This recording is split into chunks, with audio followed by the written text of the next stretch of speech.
Hey, you guys. How is everybody? Hey, Hello, hello, hello. It is another Sunday night for the Coleman Collective. How are you guys? How's your week been? Ours has been busy and good, and it is great to see everybody back in the house tonight. Thank you for being here. I hope all you guys had a wonderful Easter last Sunday, and it was nice to spend some time with you guys. So, yeah, um, it's more hello and welcome in. I see, oh my gosh, 30 people already here. Crazy. guys. Just came on. Well, it is so great to be with you guys. We have had another week full of eclectic finds, I would say. Yeah, We have what, David? A little bit of everything. a little bit of everything, and I will have to say, like this week, above the past probably like 2 months, was an interesting pick because we did it all probably within what about 5 hours, but we weren't expecting to find anything on the 4 estate sales we went to. Like all the stuff we found, nothing was previewed, so it ended up being a really good picking day. But yeah, I found so many different neat collectibles, things that we don't usually find. So really cool. Yes. Yes, that's right. Hi, you guys. I see you guys in the house. Hello, hello, hello. Thank you all for being here. Karen Chase has some big news. I'll let her share it in the chat if you haven't already seen it.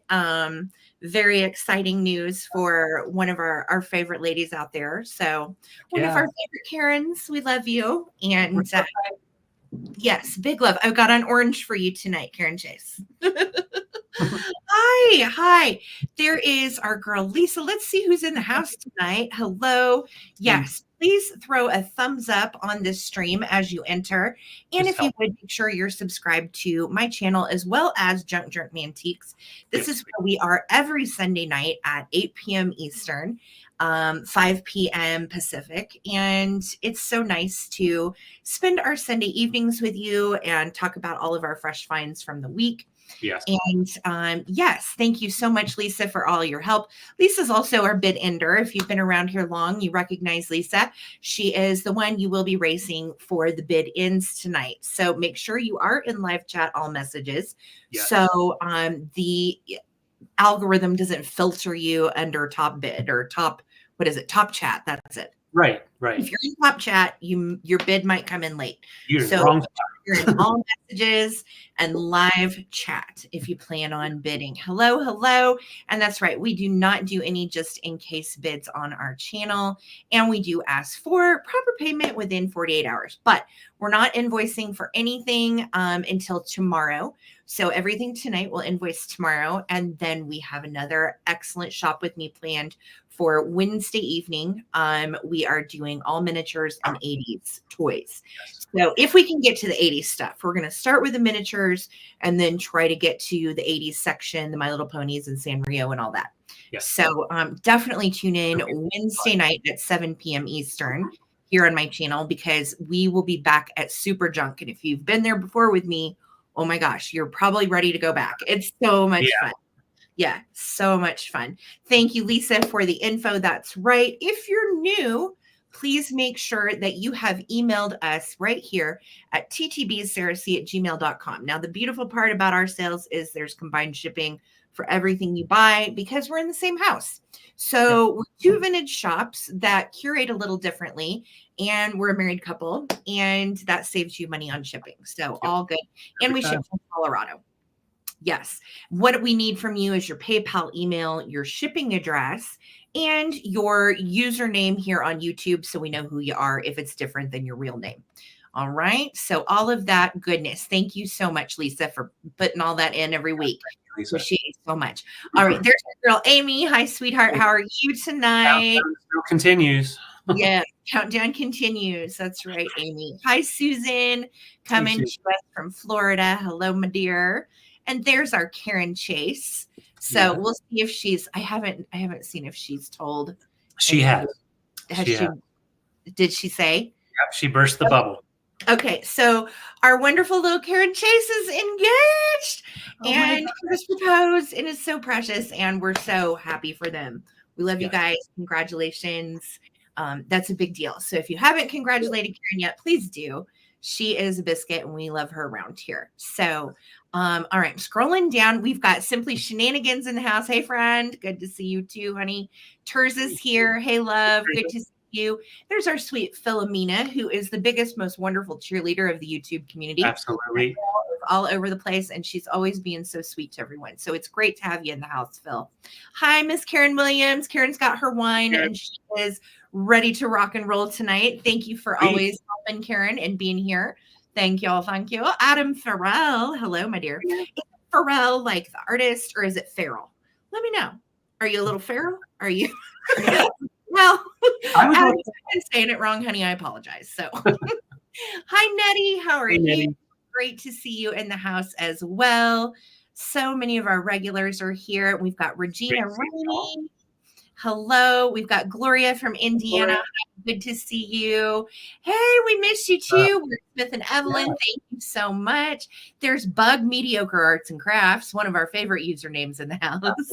Holly Parker, one of my other mods on the mod squad.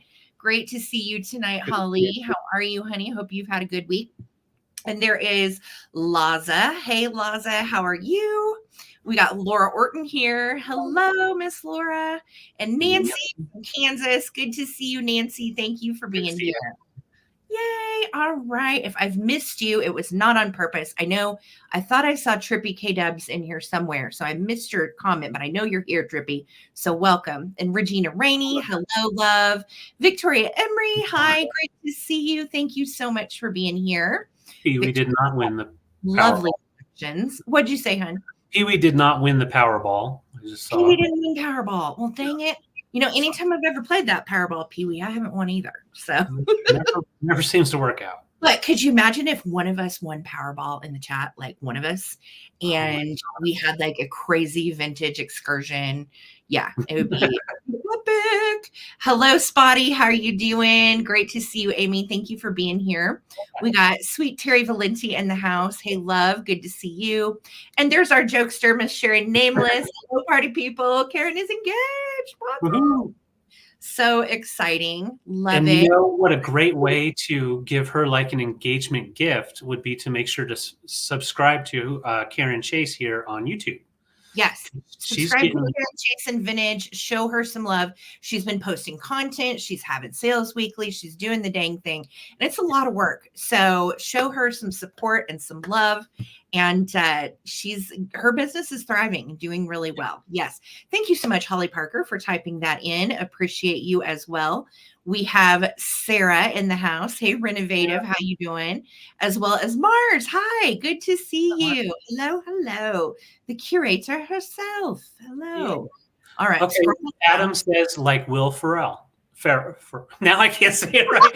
Will Ferrell. Will Ferrell.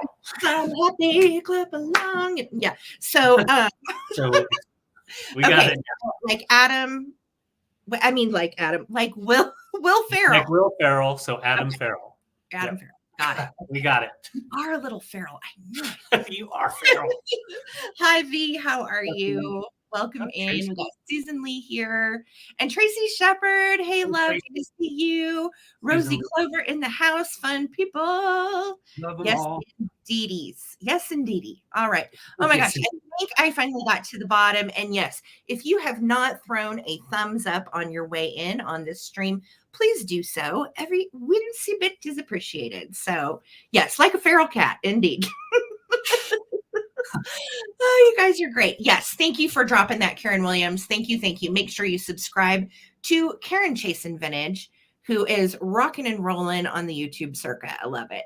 Wordsmith says, if I won the Powerball, I would buy Red Rocks Amphitheater and let Sarah and David curate a massive outdoor vintage bazaar. Oh my gosh. Nobody wants to hear us talking the surround sound with the rocks, but I will say, let's do it. If the rain starts coming down, though, we have to have an exit strategy, like quick. Yes, that is true. Wordsmith, we almost died at Red Rocks once. So yes, it's an awesome venue, though. Oh my gosh. We took Amy and Stephanie when they came out last summer.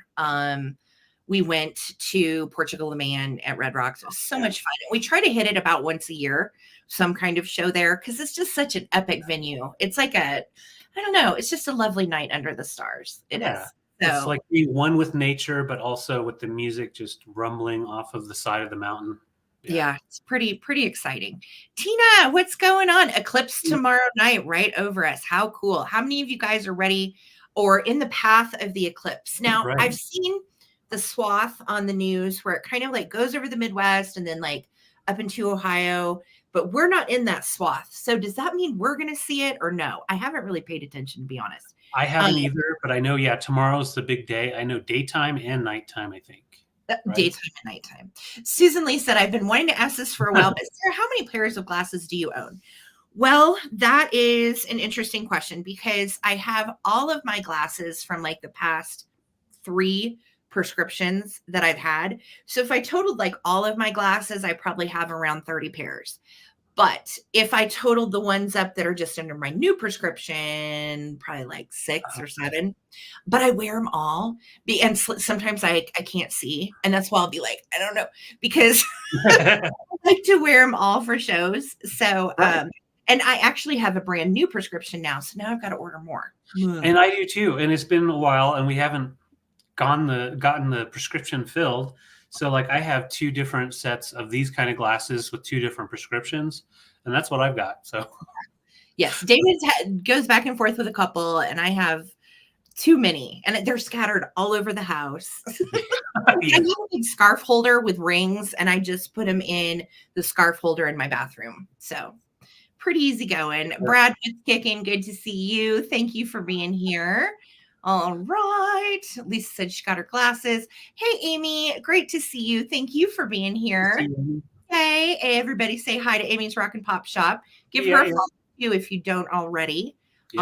She does custom Build-A-Dolly workshops once a week, and you should definitely check them out. Always sweet and different, unique, handmade dolls. So cool. So show some love to our girl, Amy. I just saw Rosie Clover mention a really good comment about the eclipse. Pets, because they go outside and they look around, they can actually be affected in their eyes without knowing. Okay. So yeah, be very careful. In fact, we have to do that with ours because Rainbow now is starting to run out and run around in the yard all by herself, learning how to be a dog. And she does that. She'll sniff the air and kind of look around. So we got to actually think about that tomorrow.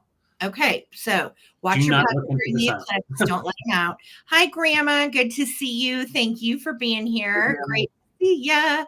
Homeschool Lou's back in the house. I have 13 pairs. Love different colors and frame shapes. Me too. If you need them, why not make them a fun accessory? I agree. And Lou, you know, the funniest thing I just saw recently about glasses is, you know how so many of us have ordered from like Zenni and Zlul and all those different online brands for years. Right. Now there is a company that will take your existing frames, whether they're vintage or new, and they will put new lenses in all of your existing frames. So what I'm thinking about doing, and I can't remember the name of it or I'd tell you, but I just saw it this last week online. So what I'm thinking about doing is actually sending in a bunch of my with my new prescription. Yeah. For new lenses. So yeah, we're going to have to figure that out. Yes, for sure. For sure. Hello, Verna. I miss you too. Thank you for being here. Hello. If you are a lurker and you have never said hi, definitely pop out and say howdy. We want to welcome you in. If you are here tonight for the sale, which I assume you are, definitely make sure we've got your info. And if you would, again, put a like on this stream and subscribe if you have not already. So thank you guys so much. David, what are we doing tonight? We have so much to get through tonight. So we're only actually going to do 2 giveaways. We're going to do one for Coleman Cash at 7 and another one for Coleman Cash at 8. Hi, Tammy Renee. How are you, sweetheart? I've been thinking about you. Yes. And so basically, we will go ahead and do those 2 giveaways at 7 and 8 our time for 80s trivia. And yeah, we're going to get this party started because literally we have a ton to get through. We've got all kinds of cool stuff. So, oh my gosh, Victoria said when I was a kid, looked at the eclipse, burned my eye and have a scar in one eye. Oh my goodness. So you guys, please don't look at the eclipse dead on. Like, be careful. Put your eclipse glasses on. And remember, some of those glasses that are given out for free don't have the right protection. So don't look right at it. Make sure you get the right glasses. Yeah. Yes. Mine at Costco, wait for the buy one, get one 40% off or $40 off. They only charge 25 to change your. Oh, cool. Okay. That's good to know too. Costco. I love it. We haven't had a membership in years, but that might be worth getting a membership for. So very cool. Hey, Trina, what's kicking? Good to see you and Wayne. Hello, hello, love. And Lisa said, ooh, can scar your eye in 6 seconds. Okay. Victoria is living proof, you guys. Yes. Yeah. Look, but I had a problem. I'm sorry, someone was saying something, but I was too busy looking at the sun. What? What? Don't look at the sun? Oh, that was me. Everybody enjoy your eclipse this week, but safely. Okay. Yes. Big love to everybody. So we are going to show you an item. We're going to put the price up here on the screen, right where Victoria's comment is. And then you will see the bids as they come in. You'll bid in the comments.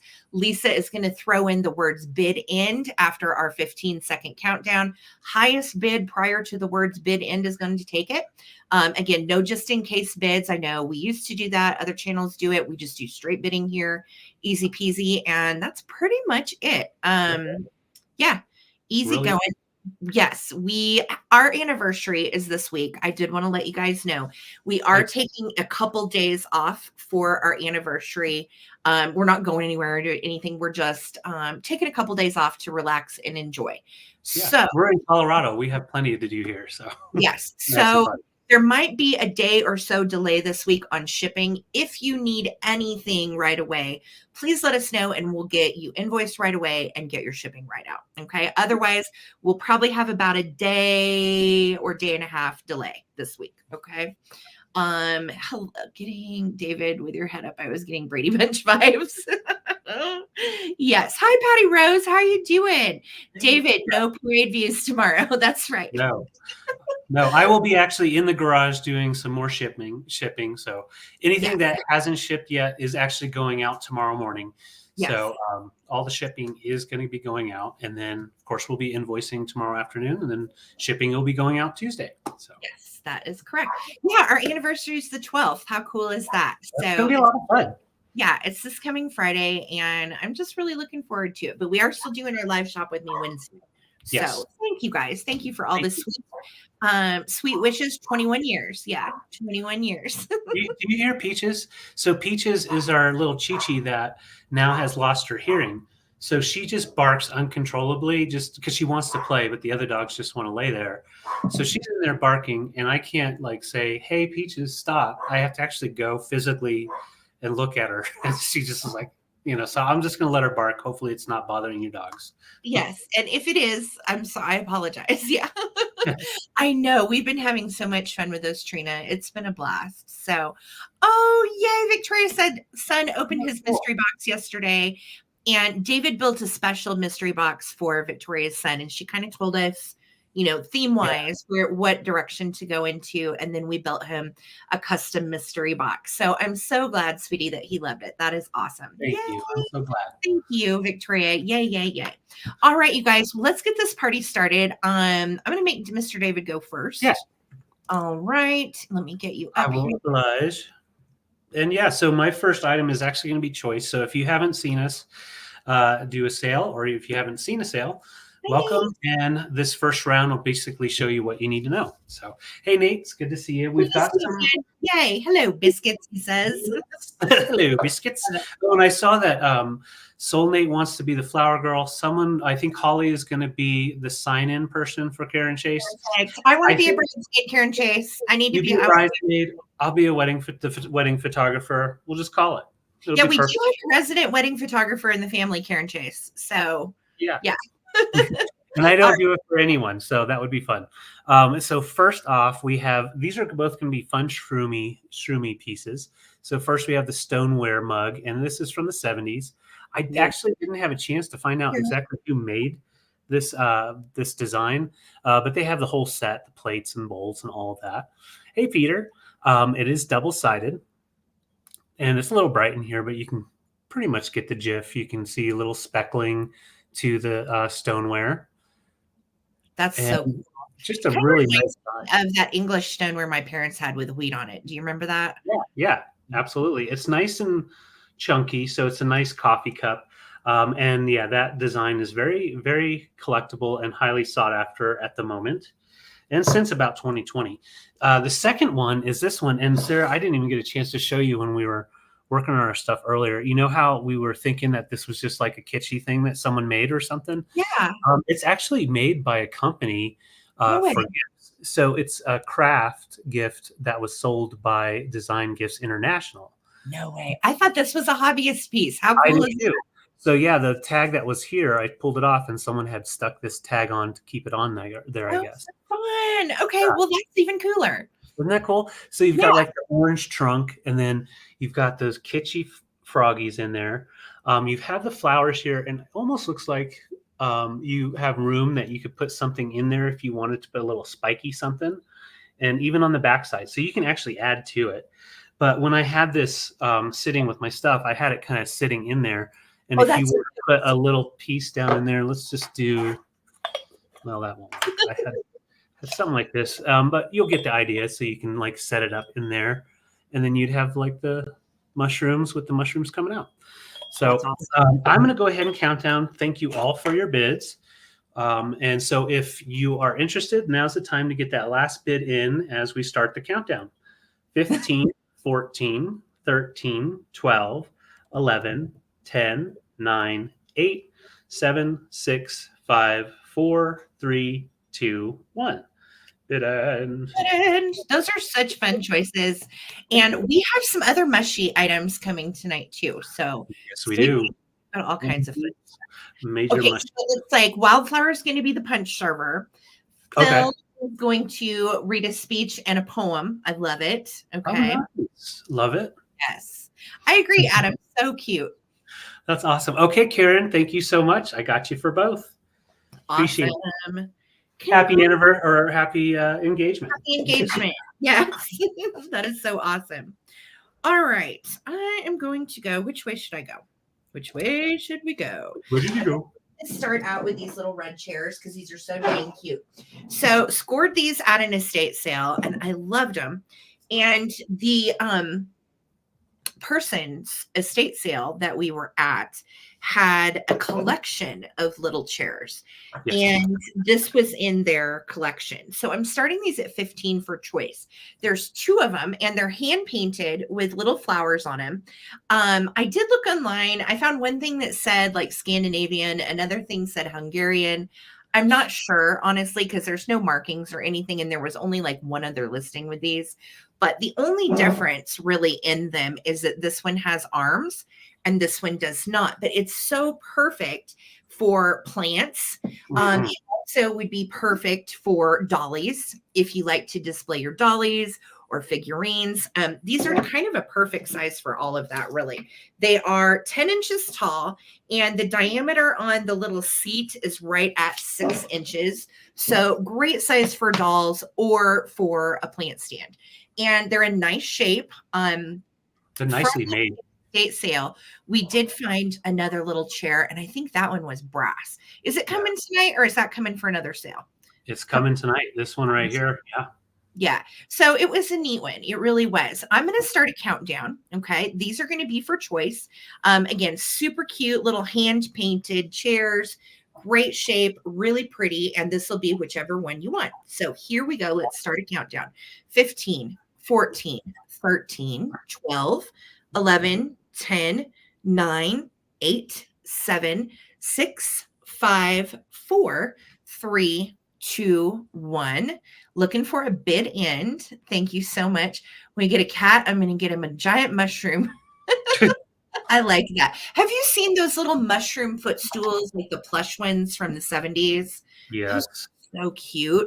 I feel like Skipper would really like one if we ever found one. Oh, yeah. And I think we'd probably keep it if we ever found one. Okay, Annette, congratulations. Thank you so much. So for 25, would you like the one with the arms or without, or you want them both? Okay, fantastic. So and I like that idea because you have the arms and no arms, and so you can, that's cool. Yep. Mix and match. They'll be good with your dollies, Annette. So good. Yep. Thank you. Well, since we released the chairs, I'm going to go ahead and bring this brass chair now. But first, I am choosing it with something else, but we'll show this first.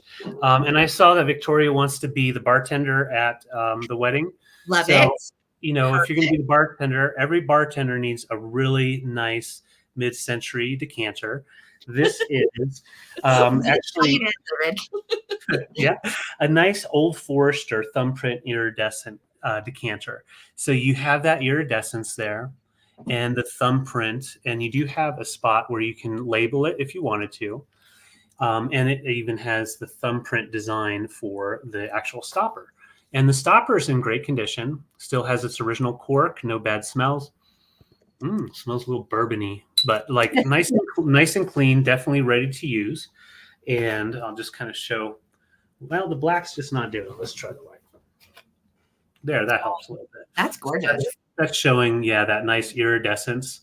Would be beautiful. Yeah, it's a gold iridescence. So kind of like the marigold, but a little bit more on the gold side. Yes. Very Yeah, much. it's got a really pretty, almost like a honey iridescence, I would call it. Yeah. It's like a light, kind of a light amber. Yes. Yeah. Laura Orton is going to do the bridal boutique bouquet. Yes, I know what you meant. Perfect. Yes. Perfect. So we've got the decanter. The other piece, I'll just set this down. The other piece is this brass chair, and it is a nice solid piece. I mean, flat brass, and it is connected in only 2 spots with screws. The rest is all screwed together, I believe. That's cool. But yeah, it has that nice design on the flat bottom, and it does actually rock. And this, from what I could find online, it is from the 50s, and you can see it'll sit and rock. So like if you have little dolls or any kind of display, it could sit there by itself. You could put something in it. Lemmy likes to sit in it, but he tends to kick back a little too much. So yeah, he goes back. He's got that big head. He's got the big head. So, but those are the choices. Love these for little pot holders too. Put a little pot on the seat with some greenery coming out of it. Oh, that's a good idea. Yes.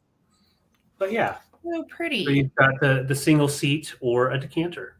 That's awesome. And David, what was the decanter originally? Did it have bourbon in it? Did it come with alcohol?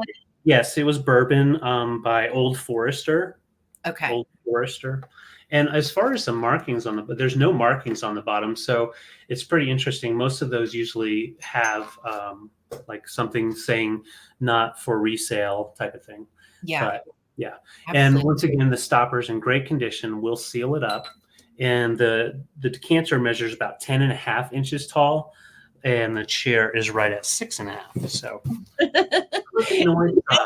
when we ship it, but Sherry, go for it. When you get it, do it up. Right. And yeah, wordsmith, it looks kind of like it started out as a pineapple. I feel like they stole the look of the Fenton thumbprint, Yeah. And I think that's kind of what they were doing. They were trying to do, cased liquor in a nice decanter to look like some of that high dollar glass. And it is nice. It has nice design to it. And all of that iridescence is still intact. So I will bring it back for the recap. If anyone is interested, 24 each. And yeah, we're going to have a lot of wedding crashers for sure. Yes. I mean, we may have to do some kind of virtual thing, Karen Chase. I don't know. Right. Get with me. Let's plan something. I love it. Yeah, plenty of orange. Indeed. Yes. Indeed. Okay. Let's see. Which way do I want to go? Let's go with some kitsch. I've got some great kitsch this week, and I've lost it. Holy cow. Where's my stuff? Oh, it's hanging on the wall behind me. There it is. So I am starting out with this little cutie, and I'm starting this at 38. This is made in Japan from the early 1960s. And there's actually a set of 3 of these. This is the biggest one, and this one's pretty large. In fact, I own this one myself. This is on the wall downstairs in our family room. And I have some little fake green plants sticking out of mine because it is a wall planter. Okay, it's 8 inches tall by, at the widest spot, 6 1/4. So 8 inches tall, 6 1/4 wide at the widest spot here with the little leaf. And absolutely adorable, ready to hang. It's a little anthropomorphic sunflower. And this is so great for spring, but honestly, mine's up year round. It does have the little holes on the back. If you wanted to put a nail in those, you could. Or, you can just hang it on that little string right there that's connected. It does also say Japan Now, I've always wondered if there was actually a brand on these, and I've never found a brand on them before. But so cute, fun, anthropomorphic, old kitsch. And here is the opening at the top. So, you could do a lot of different things depending on what room you wanted to put it in. You could even put water in it and put some fresh flowers in, like a Oh, yeah. vase. Um, it is glazed on the inside. So if you did want to put water in it, it would be okay. But then, like I said, mine just I put fake greenery in it and it looks really cute too.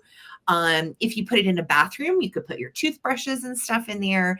Just depends on, what you need what you need your little flower to hold. So Yeah. 38 is what I'm starting her for, which is a nice price considering she really doesn't have issues other than a couple little. I'm going to get in really close. Those are teeny little flea bites. And then let me zoom out. So you can see they're not really consequential in the piece itself, but I wanted you to know that they are there. And this is the big one. So if you are a collector, there's a set of 3, and the 2 that come adjacent to it are kind of a smaller size. They're more about like 5.5 inches. I only have the big one, so I'm looking for the little ones myself. But if you need a big one, I have 2. One is mine. This one could be yours. And I paid more than this for mine. So really, really cute piece. It's nice shape and ready to hang on the wall. I know it is just such a cutie. Yeah. So I'm asking 38 for her, and I'm not seeing any bids.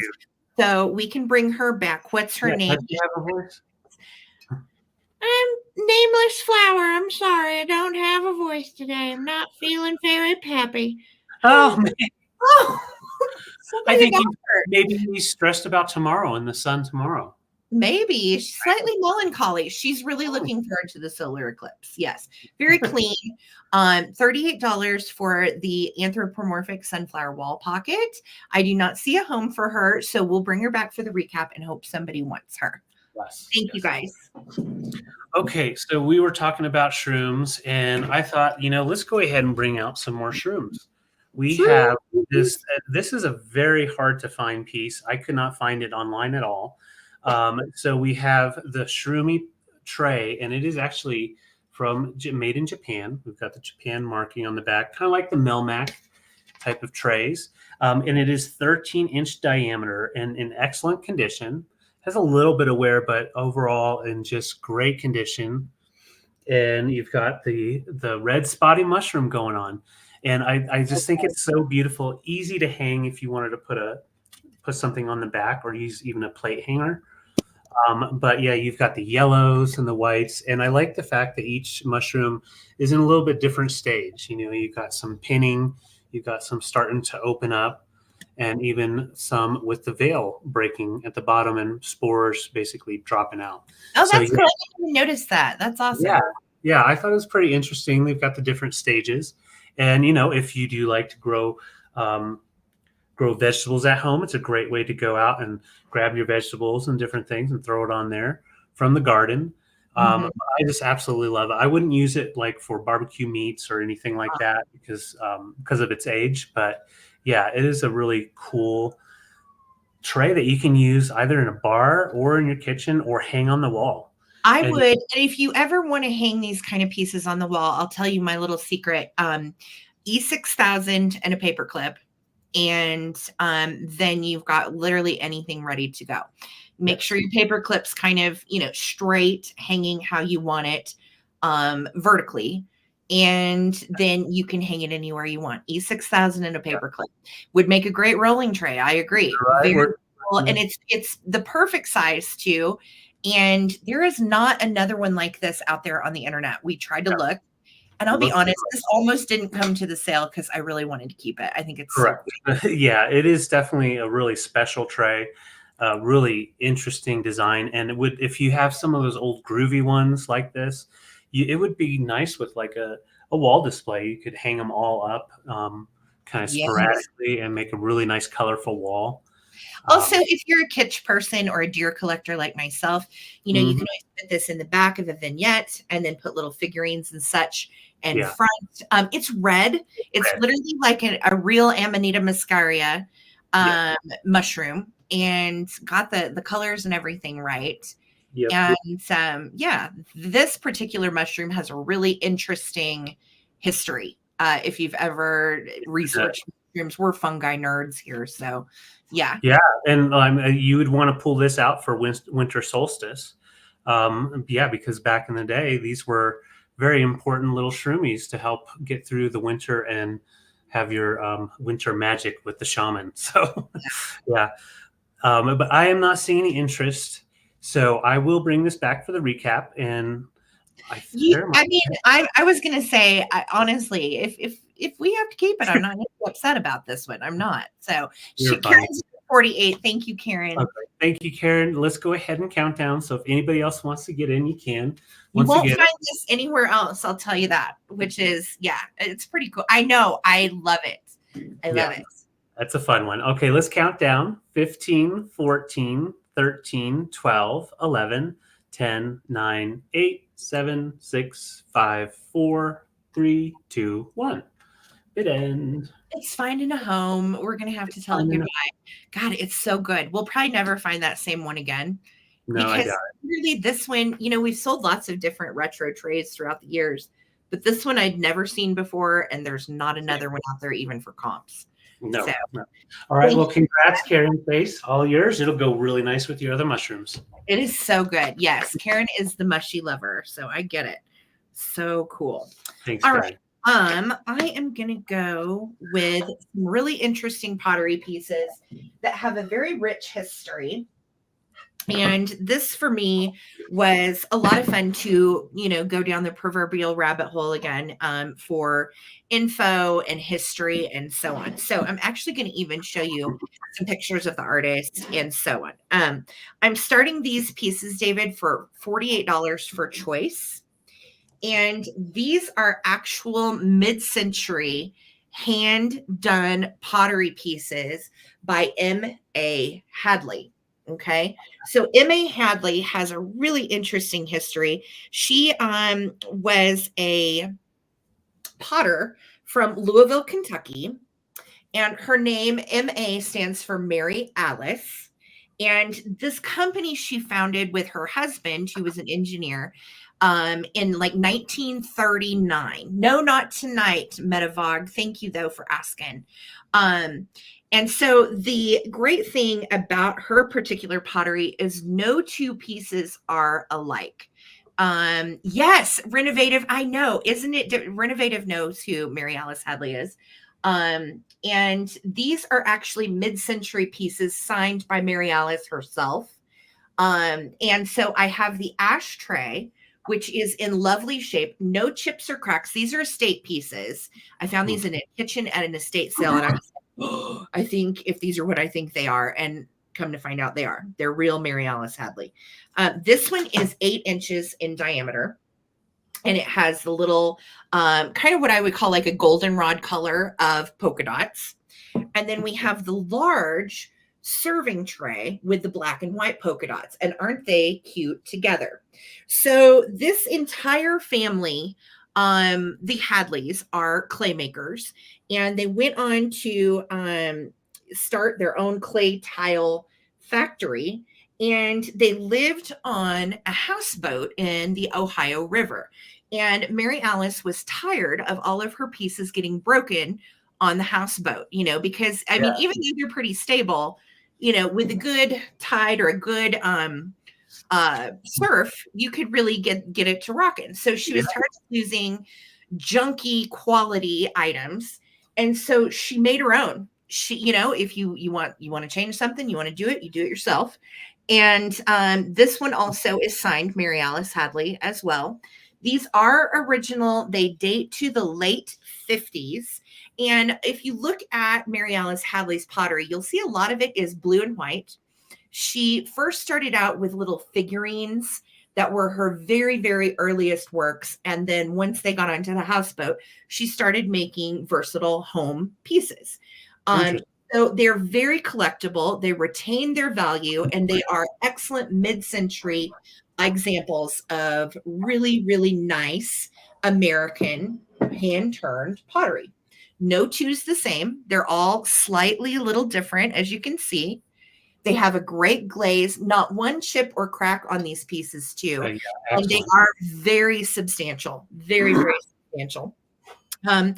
Mary Alice died in 1965. So all of the pieces signed by Mary Alice are pre-65. Everything I found on these, we're looking at late 50s. And so what was really awesome too is her children decided to go ahead and take over this pottery company that she started. And if you go to her their website, it's hadleypottery.com, you can actually see some of their works, her kids' works, but the ones that are really valuable are Mary Alice's, I'm going to be honest. Well, yeah. However, her kids carried on her legacy, and I think that's very special. Yeah. So yes, very beautiful pottery out of Louisville, Kentucky, and they are in excellent shape. They are signed by Mary Alice herself. This particular tray would be great as a bar tray. Would be a nice console dish, like for remotes as a catch-all. It is 12 inches in diameter, if you were wondering size. So, and that is a rich black with white polka dots. And I just think they're so cool together. Yeah. And we had them nested actually together. So interesting history. Hadley Pottery, if you want to go check it out. Like I said, a lot of it you'll see is blue and white. These pieces are anomalies because you don't see any of her pieces with the dots that are black. All of the dot pattern pieces for Mary Alice I found were brown. So again, no comps on these because no two are alike, and really great patterns and really rich history. So I'm going to start a countdown. Thank you, Sarah. I'm so glad you knew what these were. I was, like I said, thrilled to find them. Yeah. And they are true mid-century pottery from America. So let's count them down. Here we go. This is for choice of the ashtray or the large tray by Mary Alice Hadley. Here we go. 15, 14, 13, 12, 11, 10, 9, 8, 7, 6, 5, 4, 3, 2, 1. Bid end. So good. Right. Yeah. I mean, amazing. Mm-hmm. And cute as the polka dot, you know, there's some of the designs are maybe not as desirable, but I was like, these polka dot pieces are rad. Yeah. I see Matthew at 55. Thank you so much, hon. Amen. Thank you. Thank you. Sarah said she has a few customers that collect her work, but you'd never seen this colorway. I know this colorway was not anywhere online. So pretty exciting, right? All right, Matthew, you won the bid, my dear, at 55. Would you like the ashtray or the tray, or you can certainly take both? Hi, Angel. Great to see you, sweetie. Thank you for being here. And then Sarah, you have second choice if Matthew does not take them both. And I'll wait to hear from you guys in the comments. Congratulations and thank you. Okay, the black. They are both black, but I'm guessing you maybe are meaning the tray. Yes. So just let me know for sure, Matthew. And then Sarah, you will have second choice, sweetie. Thank you. Thank you, guys. Awesome. Yeah, those are great. And I was so excited for Sarah to teach me a little bit about those because I saw pottery with a good story behind it. Yes. I love that stuff. Yeah. Mm-hmm. Okay. So my next item, total mid-century. Actually, I want to say yes. Vegas said yes to Vegas was great. So Sarah, if you want the little ashtray, let me know. Yep. Okay, she said she'll take the other one. You got it, honey. Thank you, guys. Glad it worked out. Thank you. Thank you. All right. You. So they had these scattered in their house, and they are actually a part of a set. So I'm selling them all together because I think they deserve each other. They are all made in Japan, and I'm going to show you. This is the only one that does have its sticker. Made in Japan by Tamura Products, and you can see you've got the wood base, very nice mid-century design, very sleek, and then the nice smooth brass for the top for the taper holder. This is the one that has the nice wooden bottom with the name tag. Now the other two are the same company, but they are the solid brass, And at one point they had, the little felt bottoms, but they're gone. So you can see they're just hollow on the inside, but very heavy. So they're still able to hold and support, no worries, and nice and solid. So the whole set, I found one that was for sale for like 40 some dollars. And I was like, what? I know. And it's because they are a little bit harder to find. So when you can find 3 of them together, I was like, oh yeah. Cause I mean, look how that, once you have them all together, such a good centerpiece. Yeah, just beautiful. And the wood and the brass mixed together just gives it a nice, sleek look. And so the wood one is a little bit taller than the other two. The front two are, I believe they're 10 inches. Let me see. I think I measured them. Did I measure them? No, they're slightly bigger. Yeah, these are 8-inch, and then this one is 8 3/4 inch. So just a little bit taller. And you could always move them around, pair them differently. Well, and with lucite candlesticks, look. Oh, yeah. I mean, so good with lucite. Yeah, with the lucite popping out, I mean, that would be amazing because you have that just straight shot right here, and then the candle would just pick up because the way they are cased, I'm going to show you, they go really deep. So you get that nice, strong hold. I love that. So it just kind of gives you a straight up. And I meant to have some lucite candles with me, but I totally forgot. But I meant to bring these down for you, David, and I forgot. I forgot. You get the gist.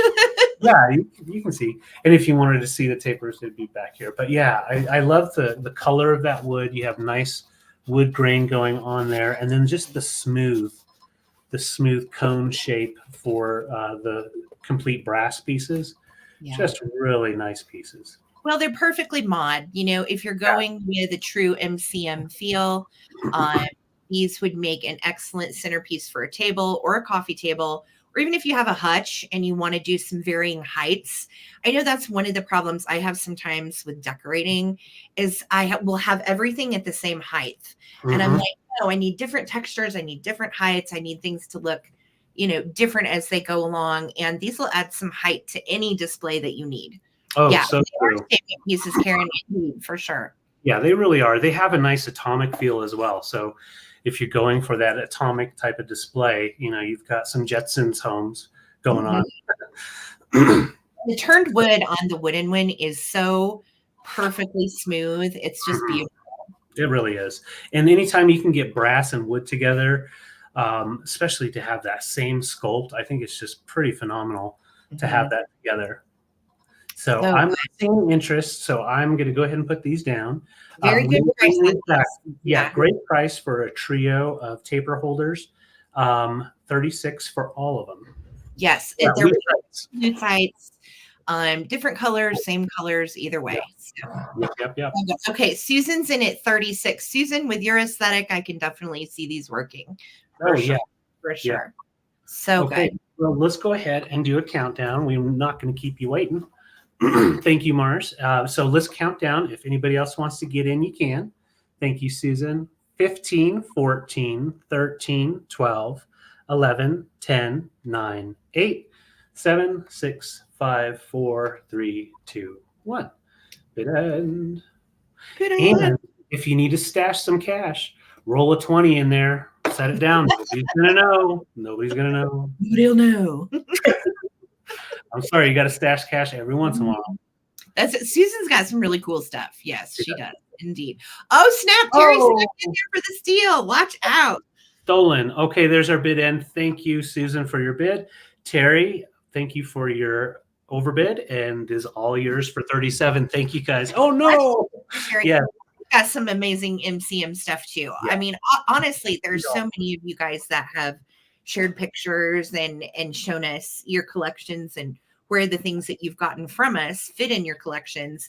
And I love seeing what you guys have. It's just so great. So congrats, Terry. So cool. Okay.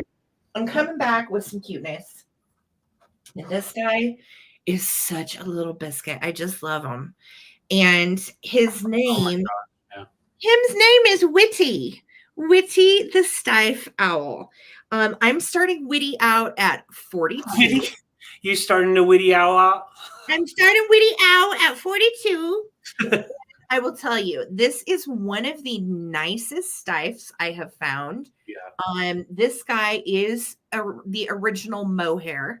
So he is very, very soft. And you can see he's got the little airbrushed spotted fur. He has the perfectly little airbrushed spotted wings, which are just darling. And Whitty was made in 1964. So he is really cute. He's got a little rubber beak, which is just precious, but wait until you see what his little eyes can do. So his eyes glow His like little eyes glow. His little eyes glow. But look, after you remove the black light, look, they stay this intense, crazy. Oh yeah, staying power. Charge. Yes, they charge. That's that glowy glow. Is that not the coolest glow in the dark eyes you've ever seen? And they are glass. So just beautiful. Lil Whitty is in nice shape. And the way that he sits is he props himself up on his little feet and his tail. And there is wired armature in his tail all the way around. So it's kind of like his little stand, his little kickstand, if you will. He's got like what almost feels kind of like horsehair. It's very coarse little tufts of owl nubbins. I don't know what you actually call these on an owl, but I know it's a great horned owl that has them. But I don't know what their scientific name is called. Hi, Kathy. Welcome in. Good to see you. So yes, he says, give a hoot, no pollute, guys. And he's in excellent shape. He has no issues. He is 10 inches tall. Now he has one other feature that I thought was pretty cool. Check this out. Look, his little owl head turns all the way around. So he's like a real little hooty hoo. Yeah. Or I don't know. I don't know either, but I just think he's really sweet. And I love his little mohair bod. He is wonderful stiff from the 60s, made in Germany. If you are not familiar, he does have his original little old tag still onto his belly. And those glowing green eyes are just seriously spectacular. I could not believe how cool the uranium glass eyes are. Look at that. So awesome. Yeah. Hoo-hoo. So again, cute for fall, but Stiff's so cool. Keep him out year round. He wants to have his forever home. Adopt today. Exorcist owl. Woo, Sherry, no. All right, Sarah, I see you at 42. I see the other Sarah at 43. Thank you guys so much for loving the finds that we find. I think he is dang spectacular. So let's start a countdown on him. All right. And we're looking for 44. Here we go. Counting him down. 15, 14, 13, 12, 11, 10, 9, 8, 7, 6, 5, 4, 3, 2, 1. Bid in on Whitty the owl with the green glowing eyes. Isn't he cute? Rosie's at 51. I just love him. Sarah's at 60. Thank you guys so much for the bids. I know, such a cool piece. And the glass eyes are just lovely. They're not scratched or anything. He's in really good shape. Been taken really good care of. Yeah, really good care of. There is our bid in from Lisa. Lisa, thank you so much. Sarah, congratulations. He's coming to you. Thank you. Thank you. He's so nice. I love him. I'm glad he got a good home. Yes, that is a cool owl. And he's going to be good at during Halloween time too. Like set him up with your Halloween. So good for your fall stuff. Yes. Yeah. Thank you. Thank you. I have a vintage cloche. We grabbed it at I can't remember which estate sale, but grabbed it thinking, there's so many there, and there was like a wedding display inside here. Took that part out and left it, but kept this part because it is so important to have something like this. If you have one of those vintage pieces you don't want, thank you, Angel Girl, that you don't want to get dusty, So this is, let's see, I measured it. Let's find it. 11.5 inches tall. So the size is a nice large size. The inside is actually 5-inch diameter. You have really nice blown glass. It is in Beautiful. great condition. No scratching at all. So this has not seen any issues. And then the wood base is actually in pretty darn good condition. It's been nicely shellacked and no cracks going through. It doesn't have any kind of water damage. Oh yeah, they are great. So like I had them displayed with Lemmy in there. You can do something fun like Victoria just said, a zombie doll. Wieners. You can put your wieners in there. Let's say you have that amazing bottle of scotch or bourbon. You can cloche it. Ooh, okay, fancy is pants. that? I like that. Exactly. Yes, Lisa said she has several, and I've seen some of her displays with like little bronze figurines inside, the Yeah. snail fill, zombie dolls. Yep. Good Yeah. place to put your little rocking chair. Yeah, it's a great piece to display a lot of stuff. We Beaver have trap. Yeah. yeah. Beaver trap. You know what I really do like in cloches though? Any kind of botanicals, like the old I love butterfly taxidermy. I love the dried flower arrangements that are like kind of a 70s style.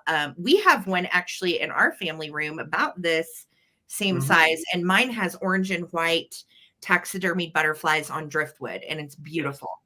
Yes, and Sarah, that's a great idea. If you do like to get out and you're Oscar, you can definitely get some earthy stuff and make your own little display. Why not? And use it as yeah, they're great literally for everything. And even if you have like a little doll, or you have a keepsake, especially of grandma's or great grandma's or someone's, that you're wanting to preserve and you don't want it to get dusty. Cloches are really nice for that, for actually preserving things that are really special. So absolutely, yeah. And yes, it is a tall one. So a lot of them are shorter, so like if you do have some of them, you can always put like a menagerie of the different sizes together. Well, and this one's vintage. Like you can go to Amazon and buy new ones, but they're like $100. I don't know if you've looked lately. Like cloches are high when you find them. They are very high. Yes, it measures 11.5 inches in height, and then diameter is 5 inches. So as long as it's under 5-inch diameter, it'll fit inside, and that's where the grooves are. So like when you're making or setting it up, you don't even have to put the glass over it beforehand. You can just make sure it sits in there and check the measurements so you don't break the glass. But yeah, nice and solid, and there's no issue with the glass. I know. So. Limmy's loving it in there. Like he likes it. Last case of emotion. Yeah, it's a great piece. Lisa got the anthropology. Oh, those were expensive then, Lisa. That place is not cheap. Yeah. But gorgeous stuff. Just gorgeous. Oh, yeah. And they're great for dolls and all those things. But I will bring it back for the recap. Yeah, Halloween display. Yes. For sure. We also have had, actually we have one over there that's a little bit smaller dome that has a big geode in it. That's like has a lot of little stalactites and stuff on it. So it helps prevent it from losing parts. Also, if you have like a lucite stand and you want to display like crystals or anything botanical, you can always put it on a little stand too to elevate it. So, Yep. Good timeout spot for Lemmy for sure. All right. I will bring that back for the recap, guys. Phil, that was Anchorman. Yes. Okay. Oh my God. Me up. All right. So, I'm trying to decide which way to go. Let's go. Where do I want to go? I don't know. I've got so much to get through tonight. I'm not even sure where to go. You know what, David? It is time for a giveaway. So let's go ahead and do a Coleman Cash giveaway really quick for some 80s trivia. Let me find us a question. All right. Oh, this is a good one. Okay, here's your question. This is going to be for the first person that types in the correct answer of our 1980s trivia. All right. And you will win $5 Coleman Cash, and it will be good until May 7th. Okay. So you've got 30 days to use it. Here we go. Belinda Carlisle was a member of what popular all-girl band?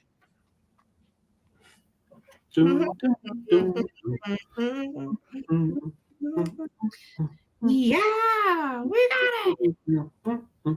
Bug is the winner chicken dinner. That is correct. The Go-Go's, because who could live without some 80s Go-Go's? Good stuff. That's Awesome. right.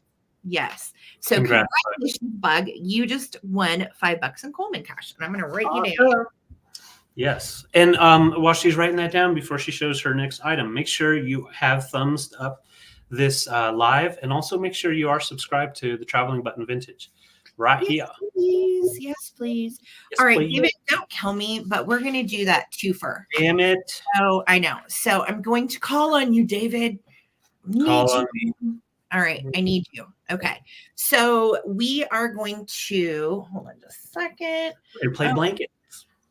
Wrong copy and paste, Sarah. Okay. Hold on. Starting bid is going to be 40 for choice. All right. So David is going to help me show these. The first one he's going to show you. Okay. It's for 2 different sets of linens. And the first one is really cute. Again, estate find. And it is just darling. It is a vintage quilt.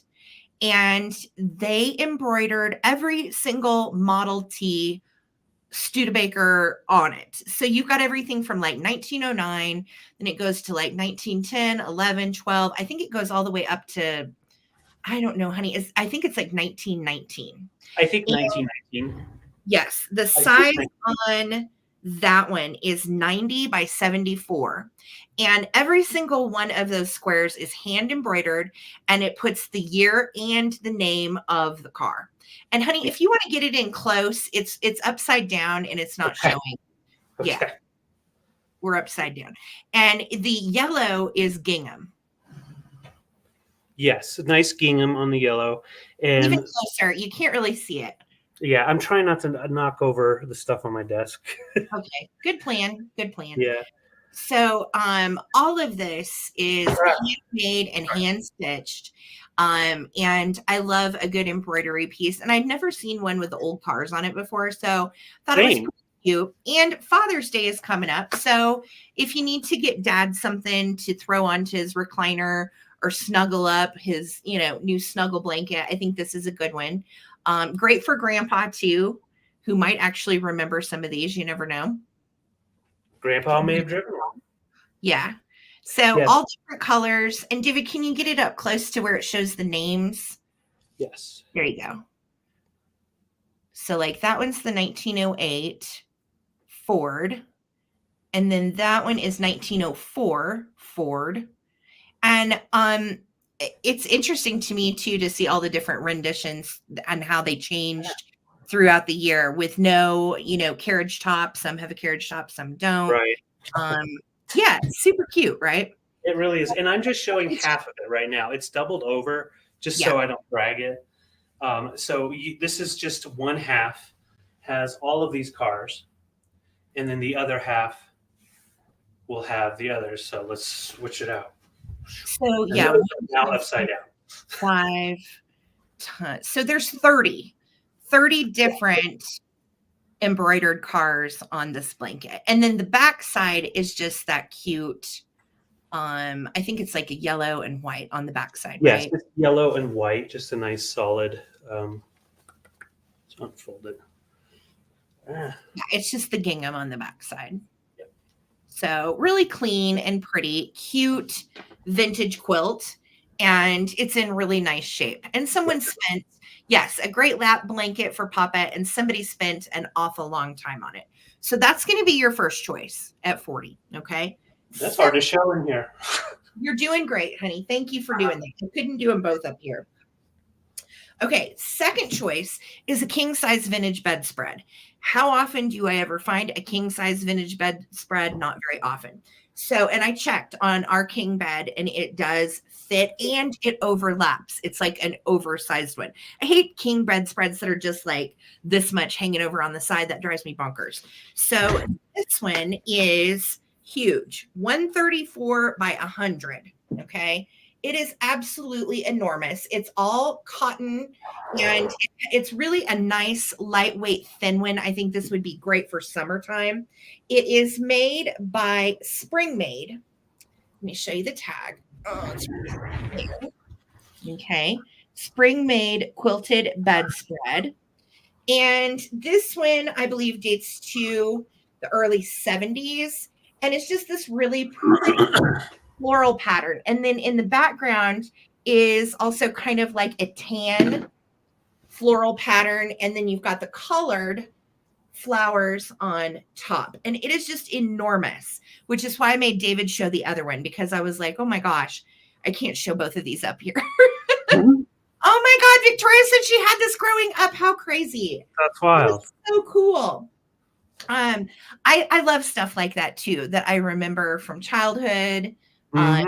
Makes it that much more special. And again, this was an estate sale find, and it was all folded up in a corner. And I undid it and I was like, David, this is king. So I'll be honest, we almost kept it. And if my linen closet wasn't bulging with linens, I really would have kept it. These are the colors that I like too. So it's gorgeous. Also, it's freshly laundered because I like to try, if I can launder something, I will. It's got nice rounded corners that are like the overhanging on both sides. So again, 134 by 100. It's enormous, made by Spring Made. Lovely shape, no funkiness or issues.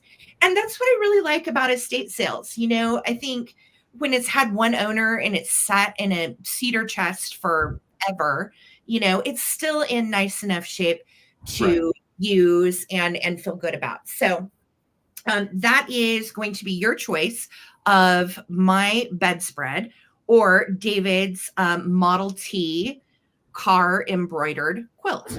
Okay. So I'm going to start a countdown, you guys. Thank you so much for your bids. I see Annette is in at 50. Again, this one is a king.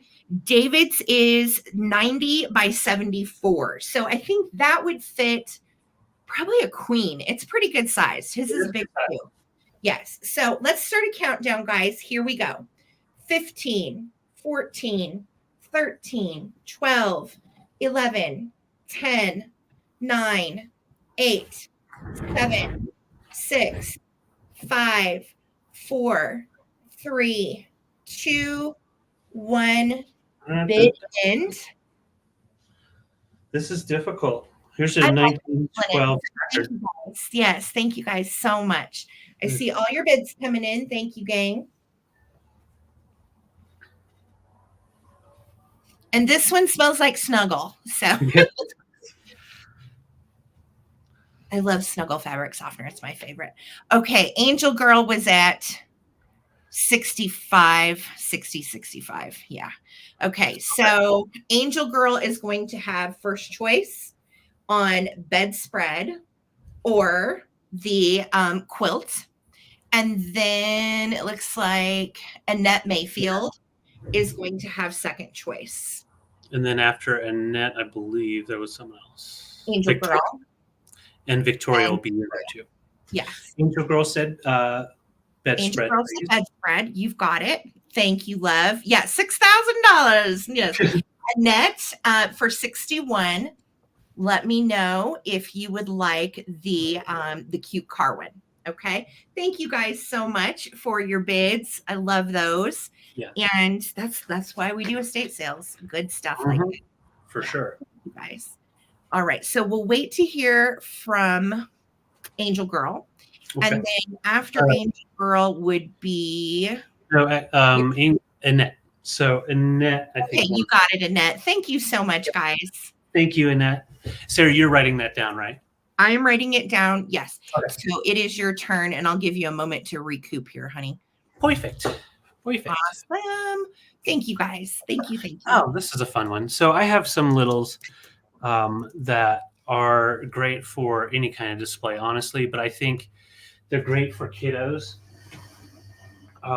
If you have grandkids coming to the house, you put these up in the kitchen and the kids can keep on collecting some coins if they wanted to. These are from the 50s, and I'm choicing these out. These are actually this company was in Colorado, Cunners, and they had specialized in their garden, their tender garden, and their fruits. And it was all of this. The promotional pieces that I've got right here, they were all about trying to get kiddos to eat from their fruits and their vegetables. And so they were promotional pieces that you get. And they're coin banks. There's no way to open them. It was just a nice coin bank, and you would display it. And I'll show each one individually. So this one kind of gives you the whole rundown picture version and everything. If you don't know what to do with a bank, you come around here and you can see little Tommy. He's got a huge quarter, and he's going to stick it into that little slot there. And Peggy's watching, making sure it's done right. And then you got the vegetables on the front. And it is, this one has it just kind of on the side for the actual company, Cunner's Products. This one here shows Cooner. I think it's Cooner, not Cooner. Yeah. Cooner. Yeah, that's right. Okay, Cooners. I've never heard of them. So, yeah, you can open it with a can opener for sure. You're totally right, Lisa. And then you've got the sweet peas. And on this one, it shows on the back, it gives you different recipes, but also gives you an idea of what else you can get in the lineup of veggies. So you've got the whole kernel golden corn, you have pickles, you've got tomatoes, and sweet peas. So this is one of the 4 different ones that were collectiable. Those are so cool. They're in great condition. I know, Adam. I was like, what did he say? I did a double take. I was like, come again, David. What? Well, you know. Yeah. Anyway, so yeah, you've got your bank info there, and it does have the address, or where is it? I'm looking. One of them had the address, and I was surprised that it said Colorado. I didn't know they were from Colorado. Cooners. I didn't either. I honestly thought I've never even heard of that brand. Well, it is in Colorado. I just don't remember where I found that info. Anyways, so, but yeah, they're cute little cans, 3 inches tall. Annette, I see you in at 10. Let's count them down because yeah, you know, I'm not good with the words. What you're going to run into over here on the Coleman Collective. we got Cunners. We got. You never know. Watch out for them. They're coming. But yeah, let's go ahead and count down. Oh my goodness. All right. So let's count down. So you can do a cloche if you wanted to as well. Just saying. No, you don't like that? No. All right, let's count them down. So 15, 14, 13, 12, 11, 10, 9, 8, 7, 6, 5. That's my favorite part. 4, 3, 2, 1. Bid end. Oh, that's a great idea. Yes. Nieces to play grocery store. And I love the old illustrations and the graphics and everything on the old cans and the old labels. So good. Yeah. Converted into banks. How cute is that, right? Right. All right, there's our bid end. And Nat, let me know if you're interested in vegetables or you want both. Okay, vegetables and fruits. All right. Thank you so much. All right. So I have another epic piece of kitsch. And what's so crazy is I just sold one of these recently from Greta's. And I actually found this one out in the wild. And then I was like, what? So I was super excited. This is a vintage Mobley kitty. And boy, is she clean. Everybody likes a clean kitty. Okay. So this one is extra super duper clean. And her little head turns. And she got the blinky eyes. I am starting her at 44. And the reason why I'm starting her a little higher is because she has the blinky eyes, and she is actually one of the older ones that dates to 1960. Now, sometimes, and I will tell you, I've sold several of these over the years, and there's lambs, there's kitties, there's doggies. This kitty, look at her eyelashes. They are not missing any of the fur on the eyelashes. And a lot of times when you'll find these, the eyes are all scratched up or they go cloudy. Yeah. And this one is not. Like, her eyes are really beautiful and bright, which is cool. And she's clean. Like, she's very, very nice and clean. And her original squeak. Okay, squeak alert. If you've got a dog, you might want to mute me. Here we go. So she has her squeak hole on the bottom, and then she is marked right here, Edward Mobley, 1960, but it's really hard to read on her little tummy, but it is marked right there on her feet. Typically, in this pristine condition, these go for 60 to 75. Yeah. And just super duper cute. She measures 10 inches long, and she is 8.5, almost 9 inches tall. So she's a sizable little kitty, and she's just super sweet. The only issue is a little paint loss on that nose. And I don't like to touch stuff up because in the long run, it will retain its value better if it's not touched up. So I'm going to leave that up to the buyer. That's totally up to you. My squeak hole is also on the bottom. And then she's got a loud one, a very loud one. So she is in lovely shape, head to toe, really, really sweet. Annette, I see you in at 44. Thank you so much. And again, I don't think I've ever found one where the eyelashes were actually all there. So her little blinky eyes are just perfect and so darn cute. Yeah. All right. So I'm going to start a countdown. If anybody else wants to get in on her, I love the chat. You guys are killing me tonight. Yeah, I know. We're at 44, looking for 45, and she blinks. Yes, she's so happy. And FYI, if you want her to go like this, she can turn her head. We can go to the other side. Totally up to you how you want to display her, but boy, she's cute. So here we go. Let's start a countdown. 15, 14, 13, 12, 11, 10, 9, 8, 7, 6, 5, 4, 3, 2, 1. And nice and soft. Sometimes over the years, this vinyl starts to get hard and wonky. And she's really great. She's in really good shape. So I know, right? Jealous of those gorgeous eyelashes. So cute. And she goes to sleep. Good night. Sleepy kitty. Awake, kitty. Sleepy kitty. Meow. There's my bid in. Thank you so much, Lisa. Annette Mayfield. She is precious and will go so well with all of your vintage toys. Thank you so much, Annette. Yay. Awesome. Congrats. Congrats. Okay, so I have a piece that Sarah found for me. I was so excited when she showed me at the estate sale. I grew up in Albuquerque, New Mexico, and these were actually at all the fairs that we went to, as well as down in Old Town. And I never knew what they were when I was a kid, but as an adult, I learned that they were called storyteller figurines. These were actually made by the Cochiti Pueblo, and that is actually in New Mexico, close it's right in between Albuquerque and Santa Fe. Oh, I didn't know that's where Cochiti was. Really? Yeah, right behind the Jemez Mountains. Mm-hmm. Mountains.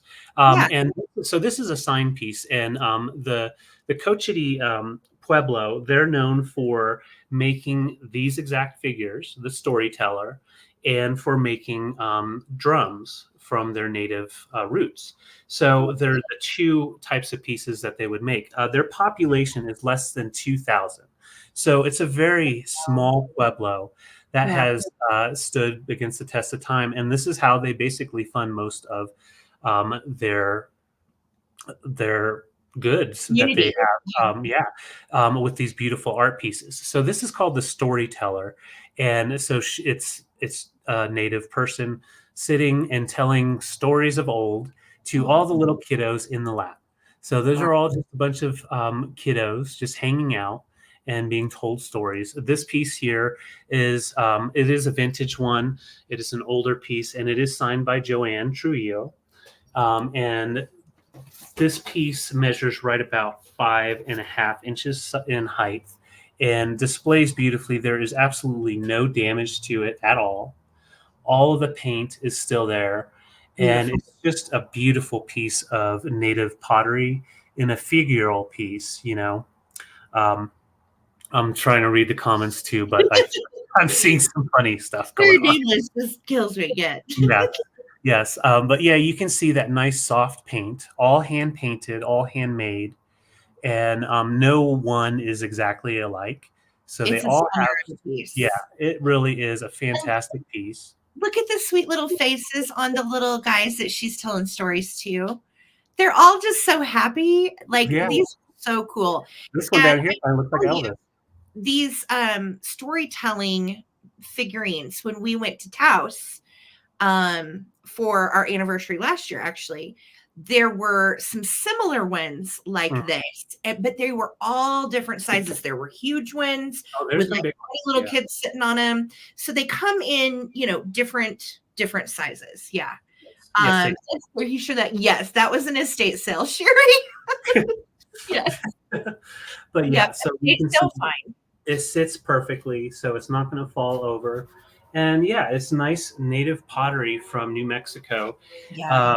And once again, if you travel to anywhere in New Mexico and South Colorado and some parts of Arizona and Texas, you'll find that these kind of pieces generally go for quite a bit because they are so nicely handmade, and they're not manufactured. And to have the nice clean signature on the bottom, I think is great too. Some of them, can get worn out if they're sitting up in the sun, like on a ledge. So, but I'm not seeing any interest. Once again, this is from the Coche de Pueblo, and the Coche de Pueblo is right in between Albuquerque and Santa Fe. And yeah, this is the storyteller. Would be great with some books, with like a Southwest display. Would be really awesome. Well, and I think it's so sweet that her eyes are closed, and then all of the little children's eyes are closed. And she even has on like the traditional Navajo style necklace. Yeah. Just it's really an incredible piece. And if you buy these on the Pueblo while you're there, they're usually over $200. So this is a very, very good price on this. And if it doesn't find a home here, kind of like everything, we try to bring it here first, and then later we'll throw it on eBay if we need to. But this is a really good price for this kind of done native pottery. It's just gorgeous. David, is it Navajo for sure? It's Coche de Pueblo, so not Navajo.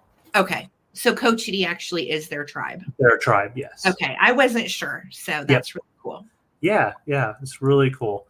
So I will bring her back for the recap. Thank you guys so much for paying attention. So Thank you. I think that's, again, what's fun about estate sales is we find really spectacular pieces that, are gallery worthy indeed. For sure. All right. Speaking of, okay, I've got something completely semi out of my own wheelhouse. However, I got it for a steal, and I'm going to bring it to you guys for a steal too.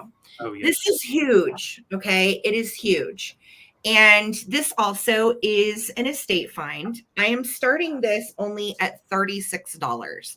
And I'm going to be including this really cool, funky, bendable feather art with it. This is actually how it was displayed. This was a centerpiece on a huge buffet at this estate sale in front of this huge gold Victorian mirror. And it is beautiful. And of course, I picked it up because for the price that I got it, it says Limoges, China. So I go down the Limoges rabbit hole, and it's knockoff Limoges. It's not real French Limoges. A lot of knockoff Limoges was made in between the 60s and 70s. Now, I will tell you, I thought this was an antique piece when I first found it because of the Art Deco nature of the Moriagi and gold and the hand painting. This entire piece is hand painted. It is absolutely stunning. Is it Limoges? No.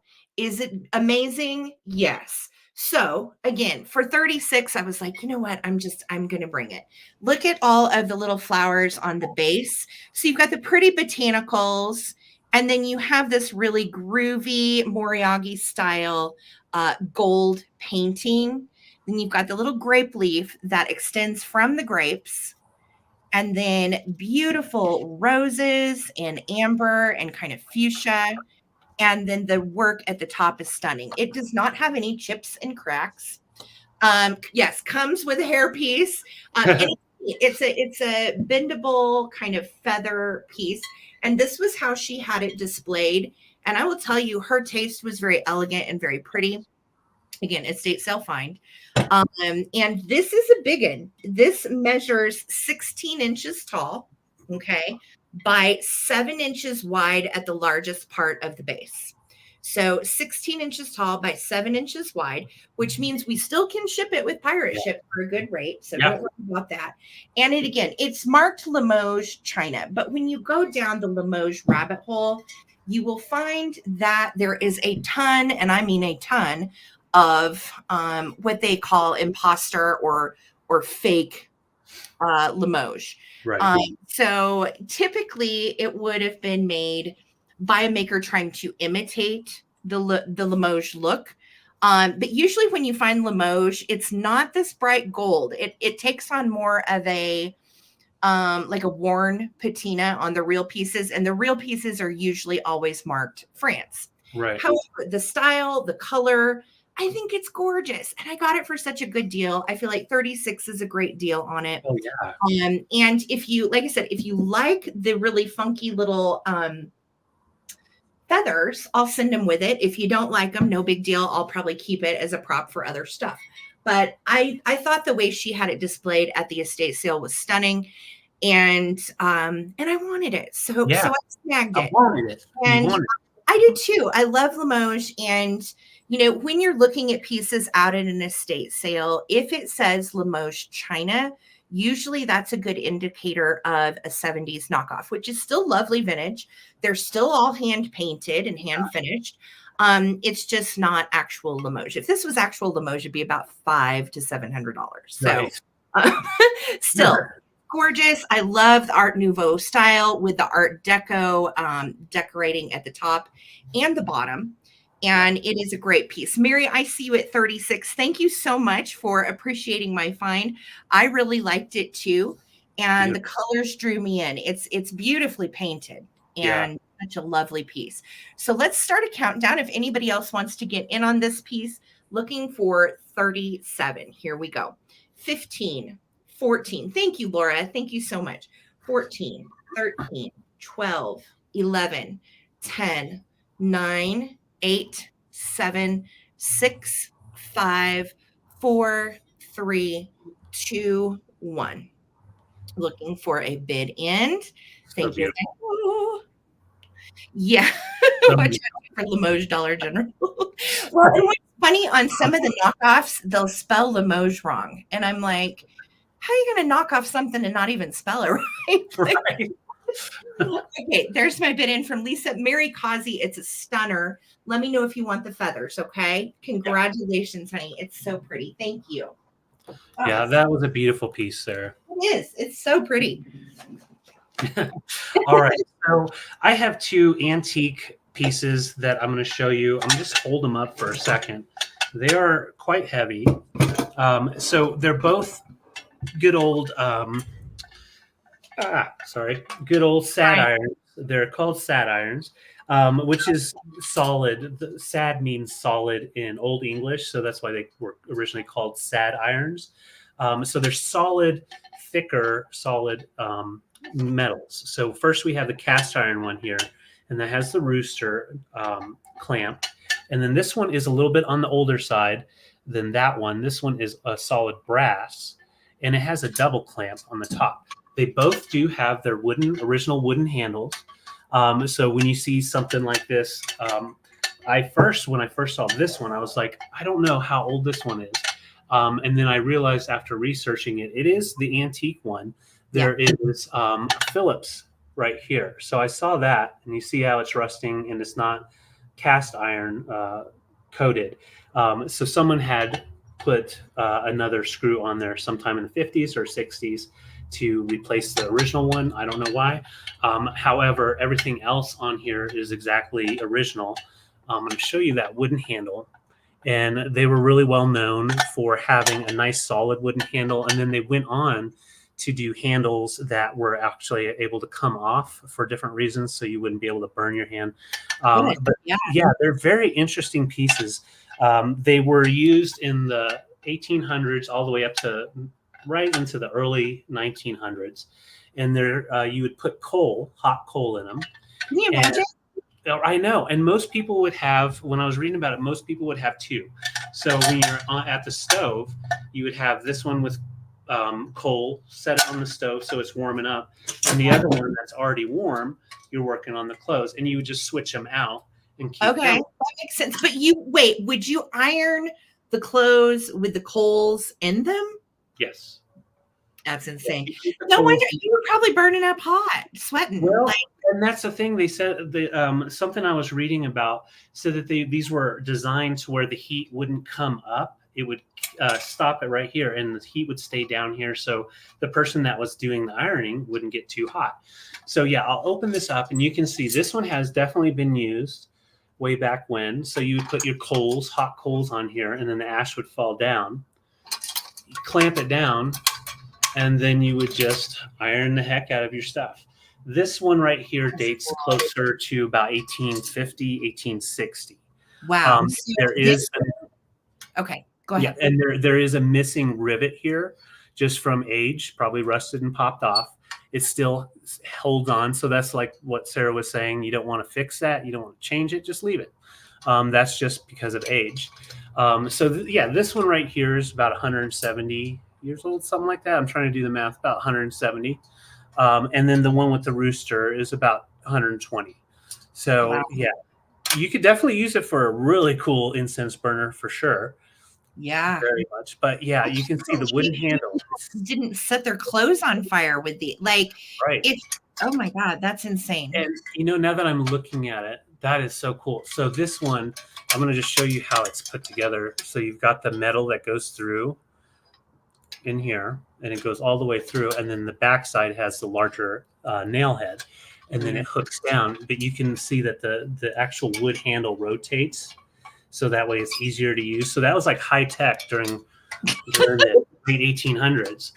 But yeah, it is a beauty of a piece. This one is a little bit more on the rarer side. But I'll show you the cast iron one again, because it is actually a little bit more sought after. Is that a dog on there or a rooster? No, it's got the cool rooster. So we've got the rooster up here, and so you unhitch it, and then you open up. And so you can see we've got some patina. I can clean out the spider webs. I left them in there. So you can see they've been definitely used. Spider artists, yeah. Yes. They measure about 7 by 8 and 7 by 9. So they're the larger ones that they would have used back and in the day. This particular estate sale, they collected all primitives, and it was beautiful how they had done the kitchen, lots of copper, lots of cast iron, lots of crockery. It was really a cool one just to go see a lot of the older things that I didn't even like. These irons to me were completely primitive. I remember the little ones that were just metal that you would heat up and iron, but I had never seen these that you actually put coals in. Right. Same. And the thing, what I found was, between 1850 and 1890, this design was basically the popular design. And then you'd have the smaller flat irons that were good for little collars and ruffles and that kind of thing. But yeah, these were used for linens, large clothing pieces type of thing. Yeah. Wow. Pretty amazing. And I will say these are, over the next couple of years, from everything I've seen that we've seen, primitives, these kind of things are really coming back, and they are getting harder to find in good condition, because we did go through a spell where everybody and their brother and their mother wanted to find old antique vintage things and spray paint them and do things like that. These have not been tackled like that. So they are in primo condition to be put in a museum or a museum-like space with all of your vintage and antiques. So I understand people like to touch things up, but that's just my not stuff like this. Not stuff like this. And that's 170 years old. Right. You can't fake this kind of patina on this wood handle, because when this was first made, it was smooth and it was nice and tight. It is now nice and loose. You've got years of use, probably a little bit of blood splatter down in there somewhere. You never know. Some skin. Biohazard, no big deal. I'm going to go ahead. I know Sherry's right. We may need to use these, if we all of a sudden have an apocalypse and we want to iron our clothes for some reason. You got your iron. So save your coal. Save your coal. Naughty. Right. Santa brought you coal. Now you have something to do with it. So. Right. So, and that's in at 42. I appreciate your bid. We'll go ahead and count down. This is for choice. So if anybody else wants to get in, you can. Around 1890 to 1900. And this one is between 1850s and 1890. Wow. All right. Okay. All right, Susan Lee, I see you're 43. Thank you. And this guy ain't cheap. When I was looking online, these guys can be valued up to $400 to $800. What? Yes, the value depending on the collector. Yes, absolutely. Well, we didn't know that when we picked him up. That's great. No. Awesome. So Susan Lee is at 43, and we're going to start our countdown. 15, 14, 13, 12, 11, 10, 9, 8, 7, 6, 5, 4, 3, 2, 1. Bid end. And it's actually a good way to get some workout too. Yeah, they're hefty, sizable pieces, but they really are. I think too, even if you had like some primitives around your mantle, they display really well. Really cool. Yeah. And they're great also for door stops. Nice and heavy. They are, yes. Thank you, Lisa. Thank you. There's our bid end. Susan Lee, let me know. We'll just go cast iron or brass. Yep, pump and iron, and then Annette will be right after that. So the cast iron has the rooster, and the brass has the double clamp. Perfect. Annette, okay, so Susan Lee first, and then Annette has the next choice.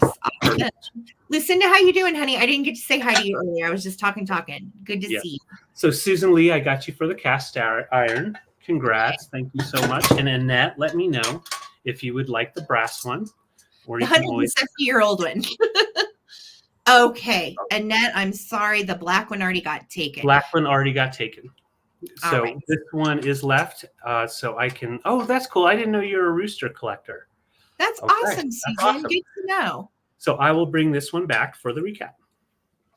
Oh my gosh, Victoria, I know. It is here. It's scary. No worries. Thank you so much. Well, hey, we've got a 170-year-old iron coming back for the recap. Indeed. That's right. Awesome. Thank you, guys. Let's do some fun kitsch. So these are some little figurines that I came across in a private pick a while back. And these are darling. I'm going to start these at 16 for choice. The first one up is this little guy. Perfect little eyelashes with blue eyeshadow. We have a little skunky with a red hat on. I feel like I'm getting bellhop vibes from this guy. I don't know. Totally. But I feel like he wants to really handle your luggage and maybe get like a tip or something. So that is real rabbit fur on the little tail, and it is in good shape, really cute. Best part is this guy is by Norcrest from Japan. So he is numbered, I think, what is that? A314, something like that. And the original Norcrest foil tag on this little guy. So great shape, no issues on him, just super cute. And I like how it's just kind of holding his little hands. Yeah. Just sweet as pie. So that's going to be choice number 1. And then choice number 2 is absolutely adorable. This is a little bobblehead. Yes. This is a little bobblehead donkey, and or ass, whatever you like to call these. And we've got the little tail, and this is also rabbit fur that is on the little tail, and then also around the neck. So super duper cute pieces. And this one is made by Sansko in Japan, which is more of an obscure Japanese ceramics brand. And the only one I've ever seen is this one. There's only one other one on the internet, and he's a lot more than $16. So really, really cute. You can see even got painted on little lashes right there. And is your yes man. Donkey, do you love snacks? Mm-hmm. Yeah. Yeah. Do you like live sales? Yeah. Do you need an old iron? Yeah. Yeah. Mm-hmm. Yeah. Are you from the 50s? Mm-hmm. Most decidedly. Yes. Yeah. So really cute little jackass, and him's wagging his tail at you, and just super sweet. Again, what I would probably do in shipping is take his little head off, because I don't want his head to pop off in shipping. but I just think he's really sweet, and he is in nice shape. And look at his little hooves, even. He got a little bit of darker paint around the hooves. And Yeah. so those are going to be your choices. The little Norcrest Skunky with the natural rabbit fur, original foil tag on this little dude, or the bobbing Nodder Yes Man Donkey. All right. Start a countdown. Sherry is in at 16. Thank you guys so much for all of your bids and your hilarious comments. Get in the car with Putty. That's great. Okay. And it's an election year. This might be your jam. There you go. All right. So here we go. 15, 14, 13, 12, 11. Yep. 10, 9, 8, 7, 6, 5. Oh, he's getting crazy. 4, Right, 3, 2, 1. Oh, I'm going to throw up. No. He's very agreeable. He's very nice. He is. I mean, everybody wants a jackass that agrees with him, right? Right. Nice ass. Yeah. Thank you so much, Karen Chase, Lucinda. I see you ladies. Thank you guys so much. I know Brad, I'd never seen him either. I hadn't. Songsko, Obscure Brand, or Norcrest. All right. So that's how we'll do the claiming. Karen Chase is going to be first. Lucinda is going to be second. Let me know, ladies, which one or ones that you would like. And we'll just call this skunk and donkey. All right. Keep it simple. And if one of those two passes on one, then Sherry will be after that. Yes. If somebody passes, then Sherry, you are up. Yep. All right. Thank you guys so much. Indeed. He whipped his head back and forth. Yes. Oh my gosh. All right. So while we wait on that, I'm going to show you, I have two identical pieces. They were together. In fact, they were stacked together at the estate sale. So I don't know if they had them kind of nesting and used them like on the patio or what, but these are beautiful, beautiful Murano pieces. And you can see you have that nice smooth bottom, a lot of scratching. So it definitely has been used, but no chips at all. It is not orange or red. It is in between. I would say peach, which is the color of the year. But it has almost a pink tone, but then it kind of gets yellow. It just has like multicolors going on there. So definitely a different one than I've seen before. So you've got, it's an ashtray. But you can use it as a trinket tray or even as a serving dish for a little bit of something in there. It doesn't have any glow to it, so it is definitely safe to use in multiple ways. But it measures right about 5.5 inches all the way around. And once again, I have two. So this is a chance for two people to get a really beautiful piece of Murano from the 60s. And very juicy, nice and thick. And I just love the color tones that pops on it. Just a really nice color.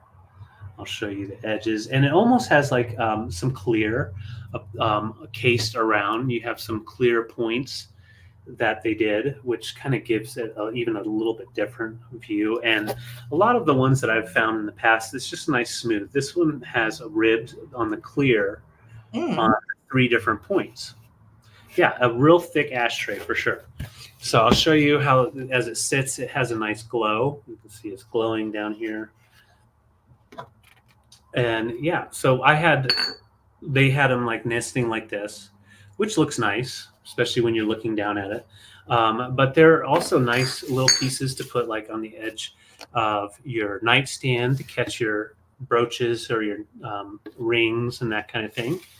And so like 5.5 inch diameter, you can do quite a bit with them. And they almost have like a floral look to them too from up top. Yeah, that's gorgeous. Babe, did you say, I'm sorry, is that Murano? Yes. Okay. Yes. Dang, they are Murano, yes.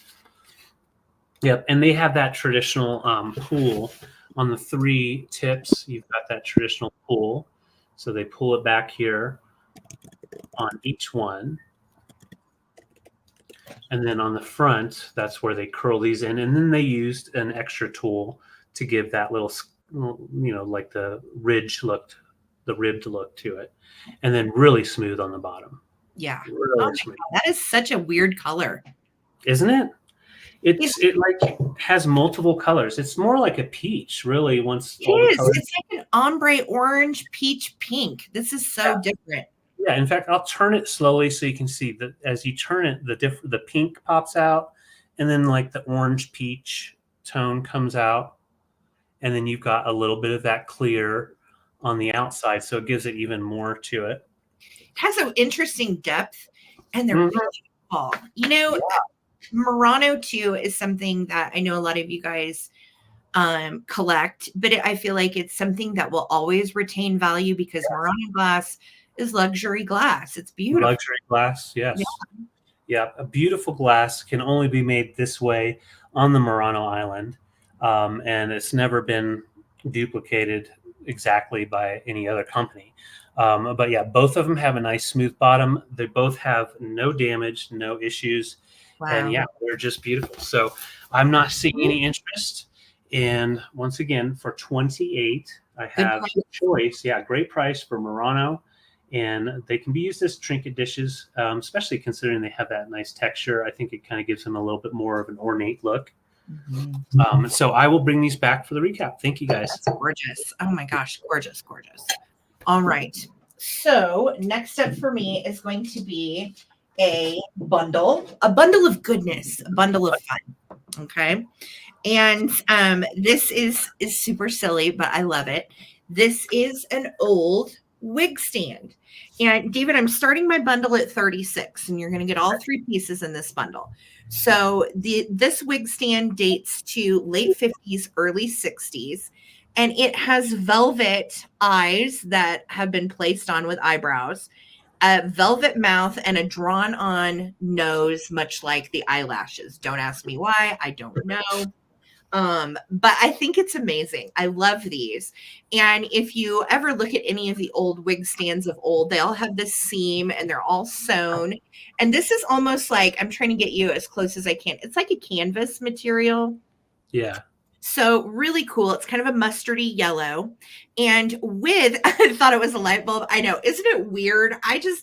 I've sold like 3 of these since I've been in the vintage business, and they all look this primitive. Like they all look like this. In Yeah. fact, I thought they were hobbyist. They're not. This is how they were made, with these weird faces and Right. primitive looking drawn on nose. I don't know. So this is going to be first in the bundle. And then with it, you are going to get a mini poo, a 10-minute dry shampoo. And the instructions on this are just medieval. Listen to this. So, we all like our dry shampoo. When the hair gets a little oily, you can, brush it out. You're good. So this took 10 minutes to use. And the way that you did it is you would sprinkle a liberal quantity of mini poo shampoo into a saucer. Then you would dip your brush bristles into the mini poo and tap the handle of the brush to knock off any excess powder. Then with your free hand, take a small section of hair and brush the full length of hair from scalp to ends. Do this until all the oil in the hair has been brushed with mini poo. Okay. Okay. Then you're going to rub your thumb over the brush bristles to remove the powder and go over the hair section at a time to remove the powder from the hair. This sounds like a freaking nightmare. Yeah. Just get a shower. Then brush thoroughly with a hairbrush made by Cosmetic Distributors Inc., Jersey City, New Jersey. Net weight 5 ounces, made in the USA. It does not remove a wave. So again, I love this old marketing, and it's full, y'all. Nobody ever used the mini poo. It's in there. So don't. I wouldn't use that. I wouldn't go down that road. I wouldn't. I wouldn't go down that You road. might have boils coming out of your head. I mean, you could get the cooties or something. I don't know. No rinsing, no drying. Hot damn. But super fun, super duper fun for your mermaid bathroom, because look at her with the hair. Woo, she's so fancy. But also, I love these kinds of things for your vintage bathroom. If you have it in a little shelf for display, what have you, really cute. So this is the second item. And then this is from 1947, Niagara hairdo pins, extra strength for longer wear. Made from highly tempered steel, strong grip for the hair, crimp top, baked on smooth finish, rounded hair points to prevent pulling. And It has all of that on the back, as well as the year. Once tried, always used. So I love new old stock like these. Honestly, I don't think this has ever been used. And this is going to come all together. So you're going to get the pins, you're getting mini poo, and you're getting the head without hair, sans hair, for one price. So this is a bundle all together. That's And awesome. again, I love these old pieces for display. So Yeah. much fun. You could put a wig on her, or you could put a vintage hat. Or what I thought would be really fun. Now, this is just my crazy brain and how I work. If you had your enamel brooches, wouldn't it be cute to pin them all over her head Yeah. and make her a flower head display? I just think that would be, That's yes, cool Adam idea. said it. Put flower pins on it, right? Yeah. Adam, right here, bro, right here. So that's what I'm saying. Really a fun A great idea. bundle together. I love this kind of stuff. And these heads go for like $40 to $50 alone.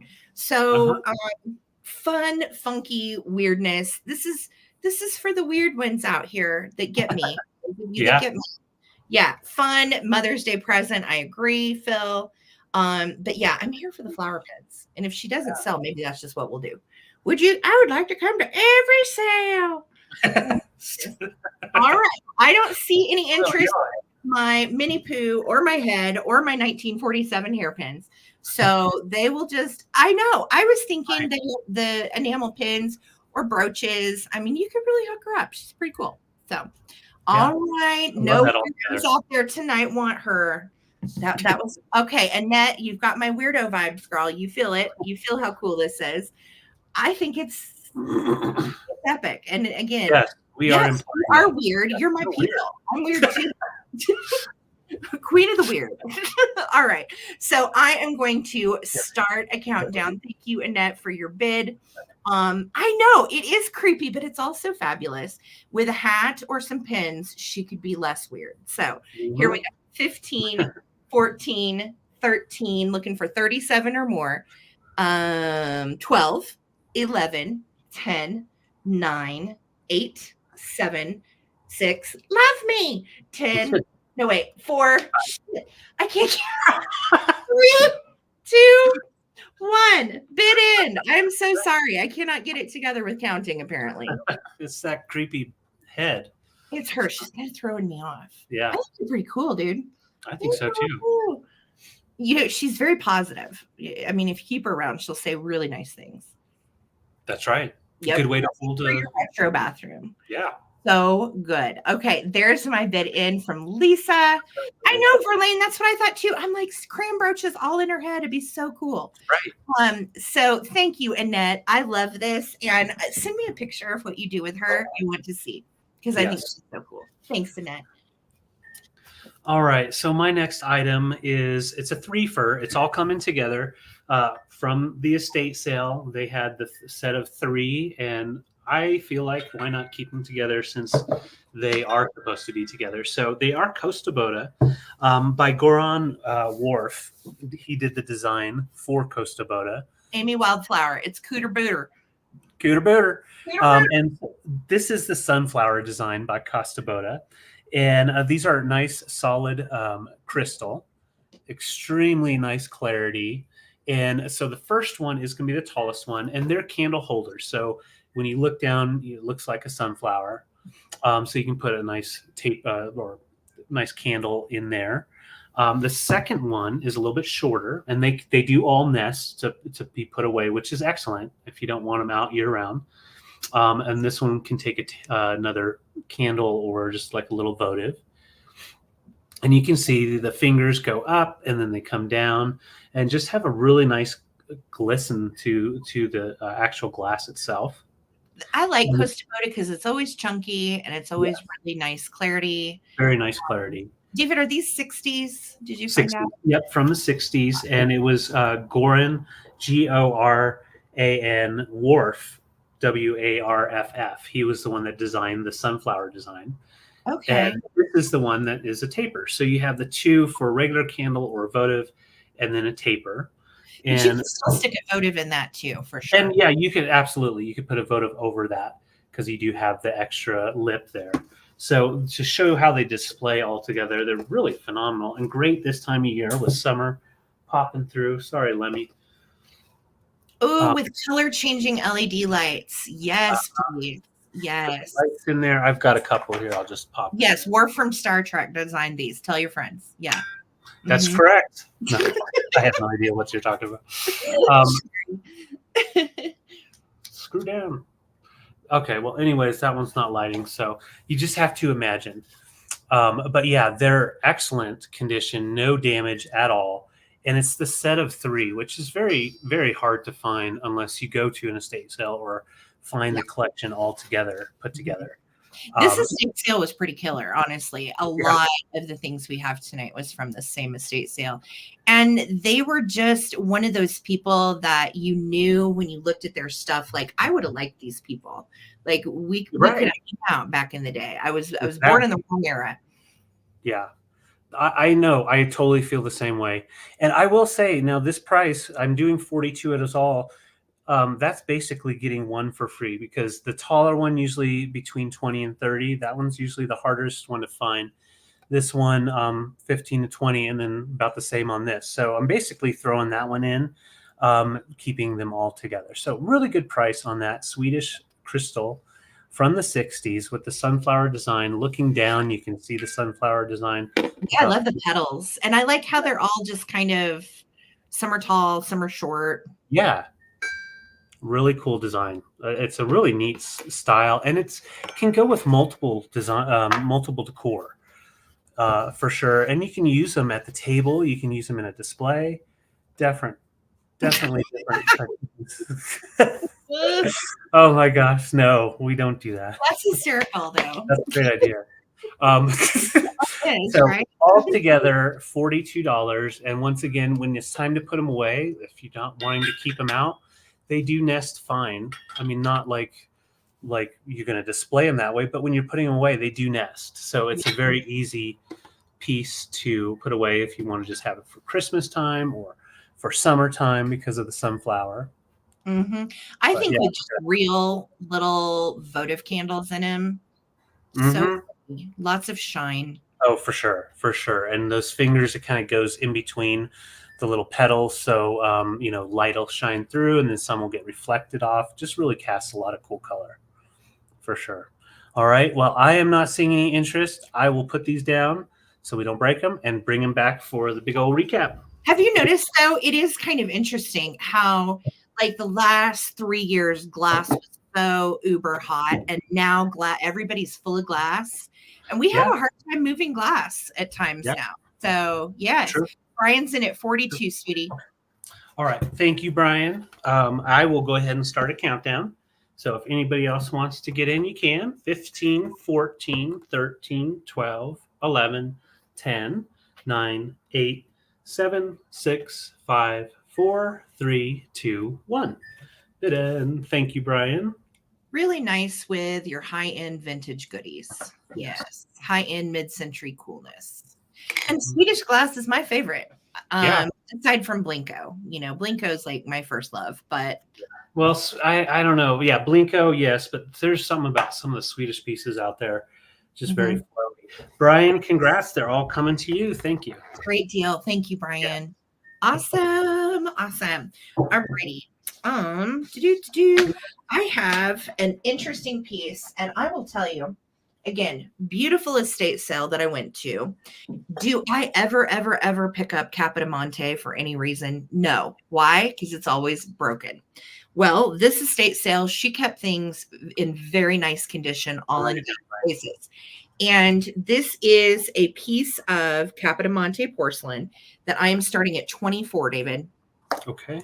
And 20, you said 24? 24. And I'm going to get you in just as close as I can. I tried to dust it, but there's still a little bit of dust on the petals. But you can see the hand-formed fingerprints on the petals of the artist that made this.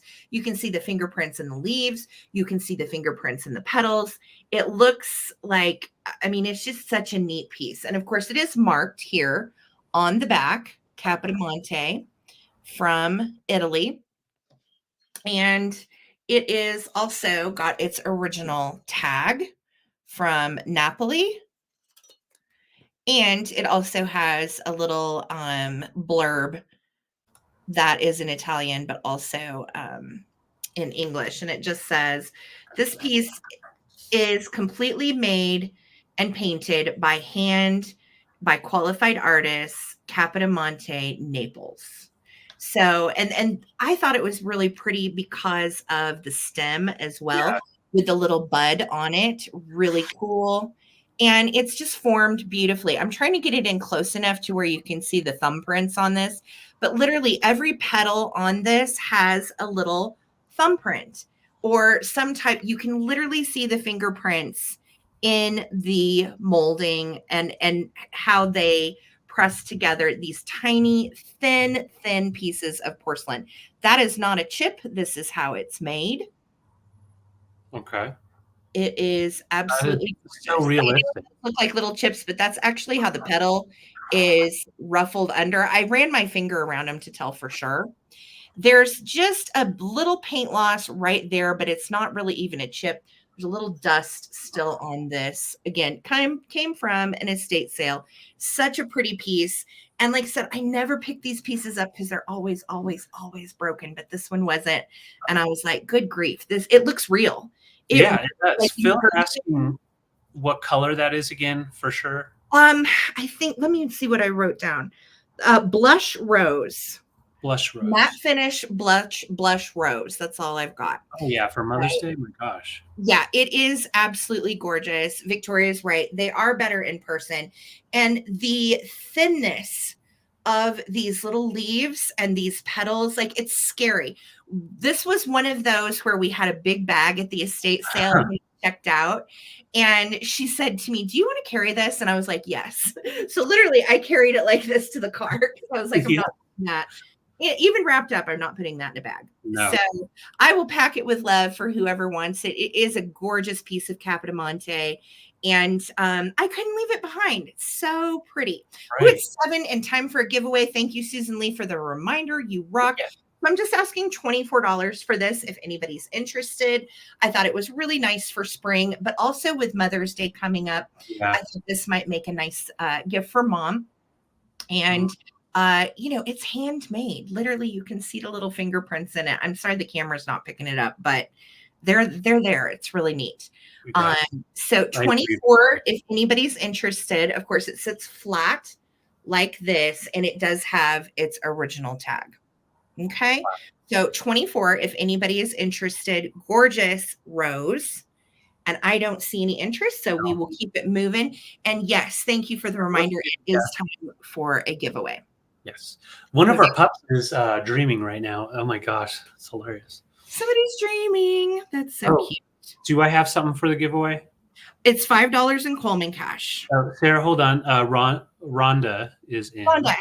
Okay, Rhonda, we'll just do a quick countdown, sweetheart. Here we go.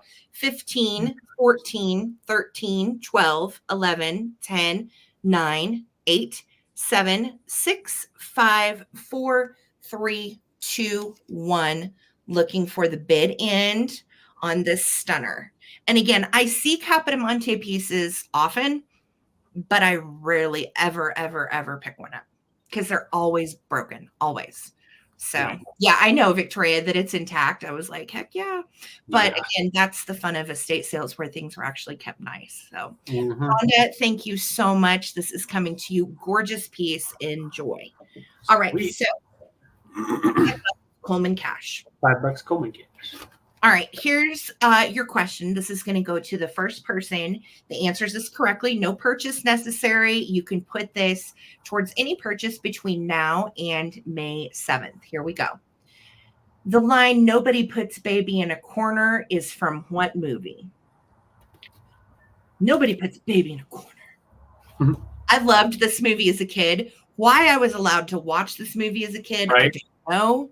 But I was, and I did, and I loved it. Peppermint Patty, rock on. Dirty Dancing. Congratulations. That's right. Dirty Dancing. That was a fun one. Nobody puts baby in a corner. No, don't put baby in the corner. Don't do it. No. Don't put it in the corner. All right, so it is time for some more antiques. And when we found these, a lot of times we like to make joy jars and stuff. These are so old. I was like, no, these need to just go by themselves. So first off, I'm going to show you, and this is for choice. They are both made by Masons, so Masons Company. So yeah, that's not working. Let's try black. So we've got the original Masons design, and then the patent in November. Sorry, it's not popping through. November 30th, 1858. Wow. And I didn't know the history of mason jars, quite honestly, until I looked this up, because I was like, did Ball make these? No, this is before Ball was actually the company. So the first mason jars were made starting 1858 by, what's his name? John Landis Mason. And then in 1884 is when Ball, the company Ball, started making their mason jars and basically took over the whole thing. So, and Atlas, different companies also made them, but Ball was the first one to come in after the original mason jar design. So this one right here is the half-gallon size. So it is a larger size, 9-inch tall. It has its original zinc lid. Victoria, I see your 20. Thank you. It is the green tint glass, so it kind of shows you it doesn't have the blue tint. It's more of a green, and it is not pretty glass. I'm going to show you. It is made for canning, and that's it. It wasn't about making it pretty. So that shows the age right there. But yeah, you've got a clean zinc lid with the insert, and it is in nice condition. We have the markings on the bottom. That's awesome. So this one would have been made sometime between 1858, which technically it'd probably be 1859 because it was end of November, 1859 to somewhere in 1884. Because after that, then they started making them by the company Ball. And this one here is as old as that last one, just about. It's a little bit newer. And when I say that, probably 1870s. And this is the court. And you've got the Masons patented November 30, 1858 on that one as well. But this one has a ball top. And so there could be a possibility that that was right in the same time that Ball came out. And so they switched the lids around depending on what was available. But it fits it like tight and perfectly like a canning lid. Yes. So it could have. Yes. So it could have been basically when they were starting to merge, or when Ball started getting a grip on that market basically. And this is more just of a blue glass, so you can see the blue tone to the glass. Gorgeous. And these came from the same estate sale as those the 170-year-old iron. Yes. Yeah. They had a lot of antique, primitive things, household antique items that were usable. And so let's just put them together so you can see the size difference. So this is the half-gallon, and this is the quart. And they both have what I will say is the original lids. If that's not the original lid, then they replaced it about a year later. If that makes sense. So 9 inches tall. The other one's 5.5 inches tall. Make your own joy jars, or just display them just like that, because they are pretty remarkable.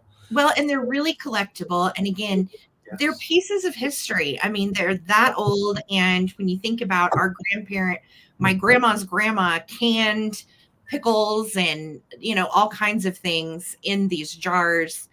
It's amazing to me too, with the zinc lids, that everything retained freshness, but it did. Yeah. Right. Absolutely. I mean, people got through the winters and the hard times with stuff they canned in the summers and harvest time. It's just so amazing, the history behind them just alone. So let's go ahead and count down. Yeah, very old. So this is for choice. Victoria's in at 22, 15, 14. I see Mary, 13, 12, 11, 10, 9, 8, 7, 6, 5, 4, 3, 2, 1. Yes. Sherry said we do a lot of canning where I live, and we call the jars mason jars. Yes. I feel like that's the standard name for them. Same with ball jars. Like we have Ball Arena in Denver, and it's the modern day ball jar that bought that arena. Isn't that wild? It is. And the reason they're called mason jars is simply because Mason is the one that designed them, invented them. So Janet, congrats. That's 27. You get first choice. Let me know if you want the half gallon or the quart, or you can do green or blue or big or small. And then Susan Lee, and then I believe Mary Causey. And then behind Mary was Victoria. Perfect. Okay. Thank you guys so much for your Mary Victoria. Okay. Thank you guys. Thank you so much. Just let us know what you want to do in the comments, and congratulations. Thank you. Thank you. Really fun old antique pieces this week. Okay, Janet's picking the big one. You've got it, Janet. Thank you. And then Susan for 25. Do you want the small one? And then if Susan passes, we're going to Mary. If Mary passes, we're going to Victoria. Okay, perfect. The weather. Susan Lee. I'm sorry, sweetie. Go ahead. Oh, no, I just said no worries, Susan Lee. She passed. So Mary. Yep. So let me know, Mary. Thank you, Janet. Asked how the weather is here. It's actually hit and miss. Like one day it's cold and it snows, and then the next day it's like 70 and I've got sandals on. So literally downstairs I have my snow boots in one place and like my Birkenstocks in the other. And so it's back and forth. Weird. Colorado spring. Yes. Yeah. A lot of wind. All right. Thank you guys so much. Okay, I'm going to go this way, and this is slightly out of my wheelhouse. However, I love brooches and vintage jewelry. I don't wear a lot of it because I'm not, the older I've gotten, I'm just not a big accessory person. Usually I throw on a ring and some earrings and call it a day. But this piece is exceptional. So this is absolutely stunning. I'm starting it out at 78. Oh yeah, me too, Annette. I have like several different pairs. I couldn't live without them. And this is made of mesh. And I know a lot of you guys are familiar with the brand Whiting and Davis. This is one of their snake necklaces. Wow. And it is to mimic the Bulgari Italian luxe brand. A lot of you guys know the brand Bulgari. You'll see it in Vegas and New York and Paris and LA. So Bulgari had originally made this snake design, for this necklace. And it is a choker style necklace. And what happened is Whiting Davis then came along in the 70s and made a less expensive version. However, the Whiting Davis version, like I have, typically goes for about 100 to 125. Yeah. So that's why I'm starting it at 78, starting it at less than what it goes for. And the way that it works, let me get you up close on the eyes. They are black onyx rhinestone eyes. And this has a clasp on the back that hooks onto the part of the tail. Okay. So it typically is worn as a choker at the neck. Now, I love this style, and I'm going to give you a measurement if you're wondering, well, just how big is this? From head to tail, it's 20 inches. Okay. So head to tail, 20 inches. Big snake. And then you clasp it right down by the tail, typically. Okay. I love this. So it is a stunner of a piece. Like I said, a little out of my wheelhouse. However, I have sold Whiting and Davis accessory pouches, purses, and a smoking case before. So I was familiar with the brand, and I got this from a private pick from a friend, and she was like, do you ever sell anything like this? And I said, I've never come onto such a beautiful piece like this, but I have sold Whiting and Davis before, so we'll give it a whirl. Yeah. So really, really beautiful piece. You could, of course, wear it on up here as tight as you want. I haven't ever actually put it on, but let's see what it does. I would say, if you're planning on wearing a wedding dress in the future, this would look nice with your wedding dress. It's very tight on my neck, but I'm cool. a size girl. So it's 20 inches again with the head to tail. And it displays beautifully. It has no issues. And it's such a pretty piece. And that is gold mesh. It's, of course, a faux. It's not real gold or anything. But Such a cool piece. And if you look at the real Bulgari one, those go for over 1,000. Oh, So I believe it. I think this is a very cool way to still wear a vintage piece of jewelry, and still give Bulgari vibes, especially with that tail and the head. If you look at the pieces, they're very, very similar. And Whiting and Davis is a very good brand. Very, very nice brand. This dates to the 70s, by the way. 70s. Yes. Okay. Yeah, So you're right. again, if you are into this kind of thing, it is a very beautiful piece. It is a luxury style piece for a fraction of the price. Yeah. Yeah. Wow. So I don't see any takers. That is okay. I may end up putting it on Knickknacks or eBay to find it the right home. But yes, tell your friends if you're looking for Bulgari, I have a white Davis version that is vintage. Wow. Yes. Thank you. And Bulgari is the Bulgari that's spelled with a V. It's an Italian luxury brand. I'll type it in. Okay. Okay. Hair with green silk. Oh, nice. Yeah.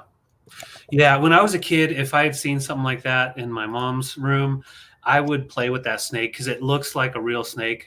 Like, I don't know. There's something about that. It's just so cool. Yes. Jewelry that looks like animals. All right. So I have a choice here. I've got some mid-mod vibes going on. So first off, this is a Couric tray that was made in California. It still has its original sticker, designed expressly for Gumps. So Gumps in California. Very cool. And the Couric trays are specially made to be solid and be able to withstand many different things. With that being said, most of the time when we find them, they're broken or scratched up. So they are not as durable as they say. But when you feel them, they're nice and hefty and strong. This one is the Golden Gate Bridge, as you can see, and you've got what they did was they would take different elements, metals, shells, and woods, and inlay them into the actual tray itself. Gorgeous. You can see like a walnut, I believe, or maybe oak, and then walnut in the back. I don't know, but then you've got the brass that is inlaid in there. And then the white sail and the birds, I couldn't tell what that is. It's not a shell. I think it's like just like a layer of paint possibly underneath there to make that. So I don't know for sure on that, but the rest, yeah, is like wood and brass. Gorgeous. And it measures right at 12 by 18. So it's a large size, great for your bar. You can definitely put a hanger on the back and hang it up as a hanging display. But yeah, they don't get much nicer than this as far as quality and condition. It is in just excellent condition. And so I had to snag it. And if you know someone that loves the Golden Gate Bridge, this is a great piece for a gift. So that's your first choice. But the second choice I thought looked good with it. And I was like, you know what? I'm going to put them together just so you can see. So this is a cluster of alabaster grapes. And these are from Italy. These are also from the estate sale, and you can see the different types of stone that's in there. You've got some marbling, some that have more of a white marble to it. Mm-hmm. There we go. They're popping through. And then just onto this regular like stick for the bunch. But I thought that displayed kind of nicely. Like, and if you're thinking like a bar, it has like an elegance with that Golden Gate Bridge, for your wine bar or whatnot. That is beautiful. Mm-hmm. Nice together. And this would look so good with my Art Nouveau piece I sold earlier that had the grapes on totally. it. You're totally right. Yeah. And Marin Headlands. Yes. What? The Marin Headlands. Oh yeah, yeah. Mm-hmm. In the background of the gate. Yeah, that's awesome. Yeah. Super cool. Beautiful. It really is. And Mars, thank you for your bid. Yeah, this is the kind of thing that you go to California and you try to find something like this at a shop. It's going to be, it's going to be up there. Be up there. So, yeah, we're getting good prices. Yeah, we're getting good prices on these, and we're passing them on. So I'm going to start a countdown. Thank you. Yeah, the tray really is stunning. Mars is in at 39. Here we go. 15, 14, 13, 12, 11, 10, 9, 8, 7, 6, 5, 4, 3, 2, 1. She loves the tray. Yeah, David grabbed that and was like, Sarah, look at this. And I was like, whoa, that is beautiful. the inlay work on it's really good. It really is. And anytime you can find the crook trace with no scratching, no corners chipped, like it is just a phenomenal piece. Lucinda said right behind them is a nude beach. Ooh, did not know that. Lucinda, that's crazy. Oh, damn. All right, there's our good end. For the Robin Hoods of vintage now. Right? All right, so Mars, let me know if you want the tray or the grapes. I'm pretty sure I know. And then Laura's going to be behind that. And we'll wait and see. Thank you, guys. Rob the rich and pass savings to you. That's right. You know, I think that is the coolest thing about where we live here in the Springs. Beautiful, Mars. Congrats. Thank you, Mars. I thought they were so good together. I'm glad you guys like that. So many people have traveled the world and then they retire here because we're a military town. And the vintage here is just really good. Shh, don't Thank tell you, me. Mars. Well, yeah, because you have military that were stationed in San Francisco, like my dad was. People stationed in New Mexico, and they all kind of move around Germany, Japan, all of that. Yeah, that's what's beautiful about our estate sales is so many cool European things. These people have traveled the world, and then we get to come, you know, pilfer their stuff. So sorry, that was a Missouri word, but you guys know about pilfering. Pilfer, yeah, we pilfer every estate sale. Yes. Okay. So let me see which direction I'm going with my goodies here. Okay, let's do these little guys. Okay, I need to let the dog out. You're fine, honey. Go ahead. Yeah, I'll put this in first. Okay, so I'm going to do these for choice, David, at $24 each. Okay. And the first one up for choice is this little chachi. And these are made by Kamar. And the Kamar little critters are very, very collectible. And the brand that Kamar put out with this line was called Another Wild Thing. And they all had names. And you guys know the Kamar devils that are worth like $200. This is that same line, but these are the animals. So this little one is, I don't know, do you think this is a panda? Her name on the Kamar tag is Kili, Kili. So I don't know if she's a panda or what, but she has fur up here and little fuzzy black ears. And then she's got like a little black furry bottom, a little tail peeking through there. And she's just precious. This is her underside. And she is from 1969, made in Japan. And these Kamar little critters usually start around 30 to 35 and go up. And if you're a kitsch person like myself, you get nerdy excited when you find stuff like this. So yeah, poodle panda, badger, honey badger don't care. I don't know what she is, honestly, but I think she's really, really stinking cute. She has a very kawaii kind of Japanese little face, which I love. Adam, yes, the devils have really shot up just in the last like 2 years. I have one that Amy's Rock and Pop Shop bought me for Christmas like 4 years ago. And just in that time, they have gone crazy in price. So if you have Kamar critters, hang on to them. They're very valuable. So this one is going to be your first choice. Kamar is Kamar. Yes, Google it. Very collectible little guys. Second choice, I brought to a sale before, but I had him at a higher price. So I've lowered the price also to 24. I think I brought him for 30 or 35 last time. And this is the little snow orangutan, and his name is Nobu. And this is his original tag. I am made of love. And here's the tag for the wild things. Another Wild Thing by Kamar. And then it'll say like made in Japan. So if you find these little Kamar critters, they are very, very valuable. This little guy is marked on the bottom of his foot, 1969 Japan. Cool. And he has his original tag. And this little guy you won't find. He's actually, I think, more rare than the little panda or whatever the panda is.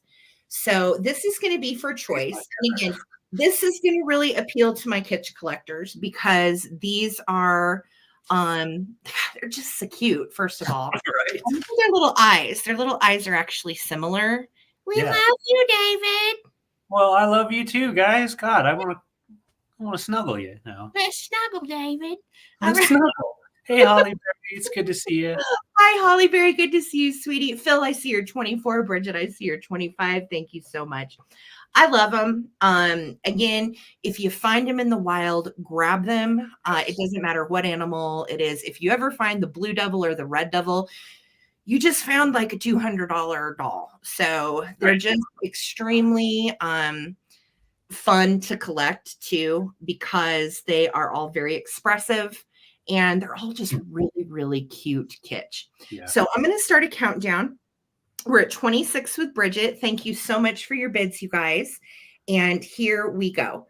15, 14, 13, looking for 27 or more, 12, 11, 10, 9, 8, 7, 6, 5, 4, 3, 2, 1. Looking for a bid. And I told David, I was like, I want to keep. I know. I would keep the ring. My house is nuts. Like, I know. Anything else? I can't. You know what I would do if I were to be the winning bidder on either of them, I would get a cloche, and then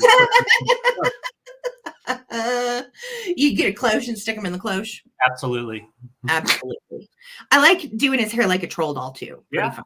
All right. Congratulations, Bridget, at 26. Adam's going to handcuff him to the bedpost so he doesn't murder. Okay, so let me know Bridget, and then I know Lucinda. Kitschy is all get out, right? And then Holly Berry, and then Phil. Holly Berry and Phil. All right, so just let me know. Thank you so much. Lisa had to order new cabinets for her collections. I know. Oh, there you go. If the house was bigger, I would. Like I said, cloches help. Bids, you guys. Thank you. Awesome. So Bridget, and then Holly Berry, and then Phil. Yes. And I have a whole bunch of stuff I know nothing about, but I learned a little bit about them today. So I'm starting them all off together for 28. I have a bundle. And first off, we have the 3 textile spools. I do believe they're antique. I'll show you the tips. I know very little about these. However, these were used in textile mills. They're called bobbin spools. And so they were industrial. And a lot of people like to use these in a display. They do look awesome in display. And I will show you. I've got a box that I'm bringing in just a little bit. I'll just kind of show you how they were displayed when we went to that house. They were displayed in like this, in a different box. But I actually got this box too. And then they had just different like sewing types of things mixed in there. So really cool display pieces if you're into that kind of old primitive type of pieces. But what comes with it is also equally as cool. This is not for textiles. This is a wooden peg doll knitting spool. So this guy is just okay. Yeah, he's a knitting spool, and they called them. Oh, maybe they didn't. Okay, I thought that they called them something, but then I realized that was someone else's writing. But they made a whole set of these. So there's a bunch of different ones with different faces, different outfits painted on them. But yeah, you just got the regular old wooden spool, hand painted. And these guys right here alone go for 18 to 20. So wow. Really good value here altogether. And I thought, even though this is kitschy and these are not kitschy, I think they still display really nice. Obviously not fit in there, but like that type of thing. Like, I don't know. I just think it's cool because 2 of these still have stuff on the spool. You've got the blue and like the maroon, and then an empty one, a little bit taller, and then this guy. So you can stand them up and kind of make a little display if you wanted to. But you can also. All right, so Annette's in at 28. Thank you, Annette. I'm going to start a countdown. You said, David, there's called spinning jennies. That's probably like a slang or colloquial term. Yeah. When I saw a listing and I was reading about it, they called it as what was it? A knitting Nancy, and then the one was a spinning something. Yeah, spinning so they all had like their own special name, I think. That is so cool. Yeah, I love like these. Definitely collectible and different. Hey, Zoe. Thank you for that info. Yeah, so that is right. So this one, when I pulled them up and found her, it was called Knitting Nancy. Aw, May so not be that cute. exact name, but that's what it was listed as. But so let's count them down. They're all coming together. Annette's in at 35. Thank you. And here we go. 15, 14, 13, 12, 11, 10, 9, 8, 7, 6, 5, 4, 3, 2, 1. Bid end. Thank you, Zoe. It's good to see you. And Yeah. those of you on the East Coast, I hope you all did fine with the tremors and earthquake. Hope we Yeah. didn't lose any vintage. Pretty crazy. Yes, such a cute Mother's Day present. I agree, Oh, Phil. yeah. What a great idea. Yes. All right. So, Annette for 35, they're all yours. Thank you so much. Thank you, everyone, for your bids, too. Congrats, Annette. So good. Oh, I love everything. Okay. Yeah. Which way am I going to go? You know what? Let's do these little ladies. These are really sweet. This came from the same estate sale that I got that big Art Nouveau vase. And she had everything just displayed so nicely. Like I went in there and I was like, I don't want to even touch anything. It was just all so sweet. So I'm starting these at $18 for choice. Okay. And the first one up is this little Victorian gal. And she is really beautiful. She's got a great hand painted face. Kind of reminds me of a lady head vase, doesn't it? If you just see that portion of her, you're like, oh my gosh, Yeah. it really is. And she's in this beautiful blue dress with a sugar glaze muff, and her little hands are in it. She has 22 karat gold accents. And look at the hand painting on the dress. Like that took a lot of time. And then you've got a little bit of gold sponge paint. You have her little ruffles from a crinoline underneath. And then this is her backside. She does not have any chips, cracks, hairlines, issues. And she does have her original tag. And she is marked by the arrows, which traditionally you would identify if you just saw the arrows, you'd be like, well, that's an art piece. But Lipper and Man Creations from Japan also had a lot of the same molds as art pieces. And so she is actually a Lipper and Man piece. She's really, really beautiful. And I grabbed her because I liked her face, honestly. Yeah. I'm big into faces. I'm not sure why, but I liked her face. I thought she was pretty. And she is a figurine, great shape. And she's right at 7 inches tall. So she's a sizable little gal, really sweet. And then the second choice that I have for you is a little planter. And this little gal is made by Christ. Now, again, the funny thing about going through the rabbit hole on this one is this one has the hole as a planter, but was completely unmarked on the underside. So there were actually 2 different companies that produced this mold and this little gal.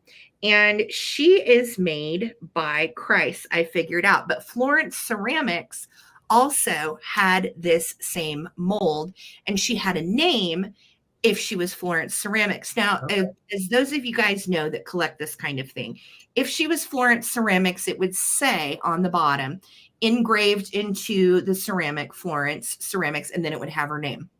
Because there's this circle right here, that's how we know she's Christ. That's actually how I was able to identify her. And look how precious her face is. Her little eyes kind of give me Joseph original vibes. She's got blonde hair. And I love all of this funky spaghetti trim that she has all over her little pink hat. And then it's also on what I think is either a little purse or a muff. And then she's got an umbrella, little parasol in that hand. And then look at her little ruffles peeking through her dress. So she is just beautiful. She actually is slightly bigger at 9 inches. And she is in great shape. No chips or cracks or issues. Nice and clean on the inside. And these 2 are your choices. So really sweet, similar in size, came from the same estate sale in the same collection. Also, this estate sale, she collected Anna Lee. Yes. I have never seen so much Anna Lee in one place. There was Halloween, there was Christmas. I did grab some of the Christmas and the Halloween, and those will be coming for a seasonal sale. But yeah, good size for makeup brushes, Susan Arvuvu. Yeah. That's a really good idea. Yeah, she would be great for paint brushes, makeup brushes, or even just a little plant. Or if you wanted to make her a vase, again, she is glazed on the inside, so don't hesitate to put water inside her. She's really beautiful. Cool. So I am, you two ladies scare me. You guys are cracking me up. Okay. So Debbie and Nancy, I see your bids. Thank you so much. And I am going to start a countdown. And here we go. 15, 14, 13, 12, 11, 10, 9, 8, 7, 6, 5, 4, 3, 2, 1. Bid end. Super sweet. Love pink and blue together. And they're so fun with the Victorian attire too. Really, really sweet. Would look nice with a teacup collection too. Oh, yeah. Nancy, we don't do just in case, sweetie, but I'll count that as a bid. Okay. Because I know you didn't know. So, okay. So Susan Arvuvu is first in at 27. Congratulations, Susan. Let me know if you would like pink or if you would like blue. And then Susan Lee is going to be the next choice. Yep. And then Nancy, I will honor your 25. No worries. And then Debbie. Okay. So in that order, ladies, thank you so much. Thank you so much, guys. I appreciate the bids. Yeah. That's okay, honey. You didn't know. I didn't know. No big deal. No big deal at all. So we will wait. Okay. So Susan Arvuvu is going to take the sweet pink one. You've got it, Susan. Susan Lee, would you like blue, lipper, and man? Just let me know. Okay. Susan's going to take the blue. Thanks, ladies, for all the bids. Thank you so much. Yeah. All right, so I have another primitive piece. Sarah and I were out yesterday, and I remember we were at the grocery store, just getting a few things. We couldn't say a dang thing. We were tongue tied, and we were like, we need to go home and eat. It was just time. That was exhaustion. Yeah, it was. So this is a primitive piece. The lid does sit on straight. This is antique. It is the copper on tin. It's a stock pot, hammered and hand done. So this is 1800s. I don't have a maker. I couldn't find anything on it. I'll show you the bottom. So it is honestly handmade and extremely old. Both handles are still intact with the hand hammered nails. You can see how they did that, like extremely primitive. And this side as well, you can see some oxidation and stuff. Inside, we've got nice on the lid. I don't know what that says. Someone wrote something on there a long time ago. But yeah, it is in. Oh, I didn't even look at that. Get that out of there. Was there a critter in there, David? Critter-ish. I don't know what it was, but it had legs. So yes, this is from the estate sale that had a lot of primitives.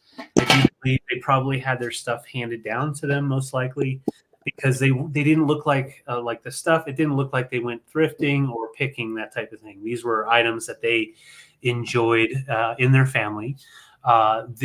The handle on the top, the lid, is actually in great condition as well. So it is usable. But these are great for display, but you can always put your chicken in there. Boil your chicken.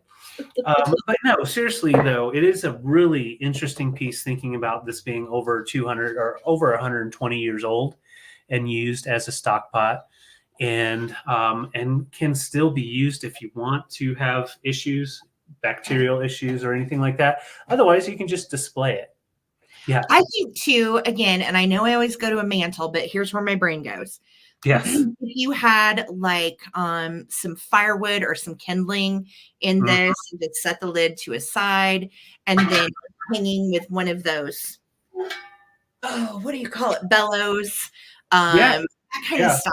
I think it's so great. Yeah, it's great idea. Bridget says. Yeah, but that is such a great idea. Put your fire starters in there and all that right by the fireplace. Yes. What's wrong with that? Chicken a la David. Chicken a la David. That's right. Put some lemon in there and you're good to go. But yes, it is definitely seasoned, Victoria. You can definitely just put the meat in there. You don't have to put seasonings or anything. It'll just give you some some flavor. You get some flavor of the old country. Yeah. It is great patina and such a cool, funky, like you can tell how the lid and the handles were hand done, hand nailed, hand put together. Yeah. I love stuff like this. I do too, because they are very hard to find anymore in condition that you could technically use them. And in good condition, hammered. And like I said, the process was copper over tin. So that's why you see the tin color coming in. Okay. You have the copper over it. Plus the I can't even say it. Oxidization. Right. There we go. Yes. Right. Absolutely. Thank you, Tracy Shepard. I see your bid. I thought about cleaning it up a little bit, but that's kind of a no-no on these. So I even left a little bit of dust underneath the handle and all that. Because that patina, it takes a long time to create that. But let's go ahead and count down. Tracy's in at 38. It's 10-inch diameter, just so you have an idea of the size. But you can see it has been used. It bubbles out. Let's take the lid off. It bubbles out on the bottom. So it's seen plenty of heat, probably hanging because there's no burn marks on the bottom. So 15, 14, 13, 12. Oh, those dogs. Hold on. 11, 10, 9, 8. 7, 6, 5, 4. I agree, Laza. 3, 2, 1. Bit in, like this one right here. And you could get inside there and tack that out a little bit if you wanted to. But I actually didn't even notice it until I had my lights on. It's so cool. It is. I love it. Yeah, really cool piece. Thank you so much for Tracy, good day. Heck yes. Yeah. Congrats, Tracy. Worried about you, Victoria. Let us know if you're all right. Somebody said she had a nosebleed. She okay? Yep, sinuses. Yep, just put a piece of paper underneath your lip right here, and it'll stop it. What? Oh, if you take a little piece of paper, you fold it in a couple of pieces, you put it underneath your lip, as close to your nasal area as possible, and you just hold on, and it'll stop it from running anymore. Okay, that's really cool. Well, usually when people come to visit us, somebody gets a nosebleed because of the altitude. So it's a whole thing. I learned that. Yeah, it's a whole thing. Awesome. All right, cool. All right, am I next? I'm next. Yes, it is you. Oh, I gotta get these out. We've got, okay, this is a cool piece. And where did it go? Oh, Big Betty's holding it down. So this is a doll case. And it is Francie. I am starting this, David, at 28. Okay. Yeah, Brad, like paper. Yep, regular paper. Yeah. My sister had to do that in elementary school because we moved from New Jersey to New Mexico, and she would have nosebleeds in school, and the teacher would say, "Okay, do this," and it would fix it like that. I had no idea. Seriously. Or you can use the tissue again. Okay. Well, I learned something new every day on the Coleman Collective, even from my own husband. Okay. That's wild. That's so crazy. Okay. FYI, this is a Francie case from 1965. It is darling. Apparently, it used to have little handles right here and right here, and somebody clipped them off. It was not me. This is how it came to me. However, the rest of this is in really good shape. And Francie was Barbie's modern cousin. So that's what it says. Barbie's modern cousin. There's a little smudge right there on the word Francie. Okay. And this is Mattel for the Francie doll. Now, the rest of this is so cute. Can we just talk about Francie's mod outfit and hat? So apparently she was the trendy cousin of Barbie, and Barbie was kind of not trendy. I don't know. It's weird to me. There you go. Another Francie on this side, Barbie's modern cousin. And then look at her outfit here with the little bonnet type snood on that matches the lacy undershirt, and then a little dress, and then little lacy tights. And she's just cute as can be. So here's the inside. It has a little closure clasp, and you pop it open, and you can see it's clean on the inside. And then this is like a little compartment that you would have put all the littles, like shoes and little things that you didn't want to get lost for Francie. So there's the little compartment for her things. And then there's also a little hanger up there at the top, which is super duper cute. It has a little bit of splitting right here, but it does not compromise how it closes or the integrity of the actual structure. It's just old from 65. So really, really cute. I love that outfit in particular. That is adorable. Annette, I see you at 28. Thank you so much. If you're a Barbie collector or any kind of doll collector, these go for quite a bit more than this. Yeah. So because of the handle situation, I just thought I'd started at 28. But so cute and collectible. And if you have a Francie doll, or if you have one from childhood or you know anybody that has one, hang on to the Francie dolls. They also have retained value pretty well. Yeah. So I'm going to start a countdown. If anybody else wants to get in on this Cutie Pie Francie case, now is the time. Looking for 29 or more. Here we go.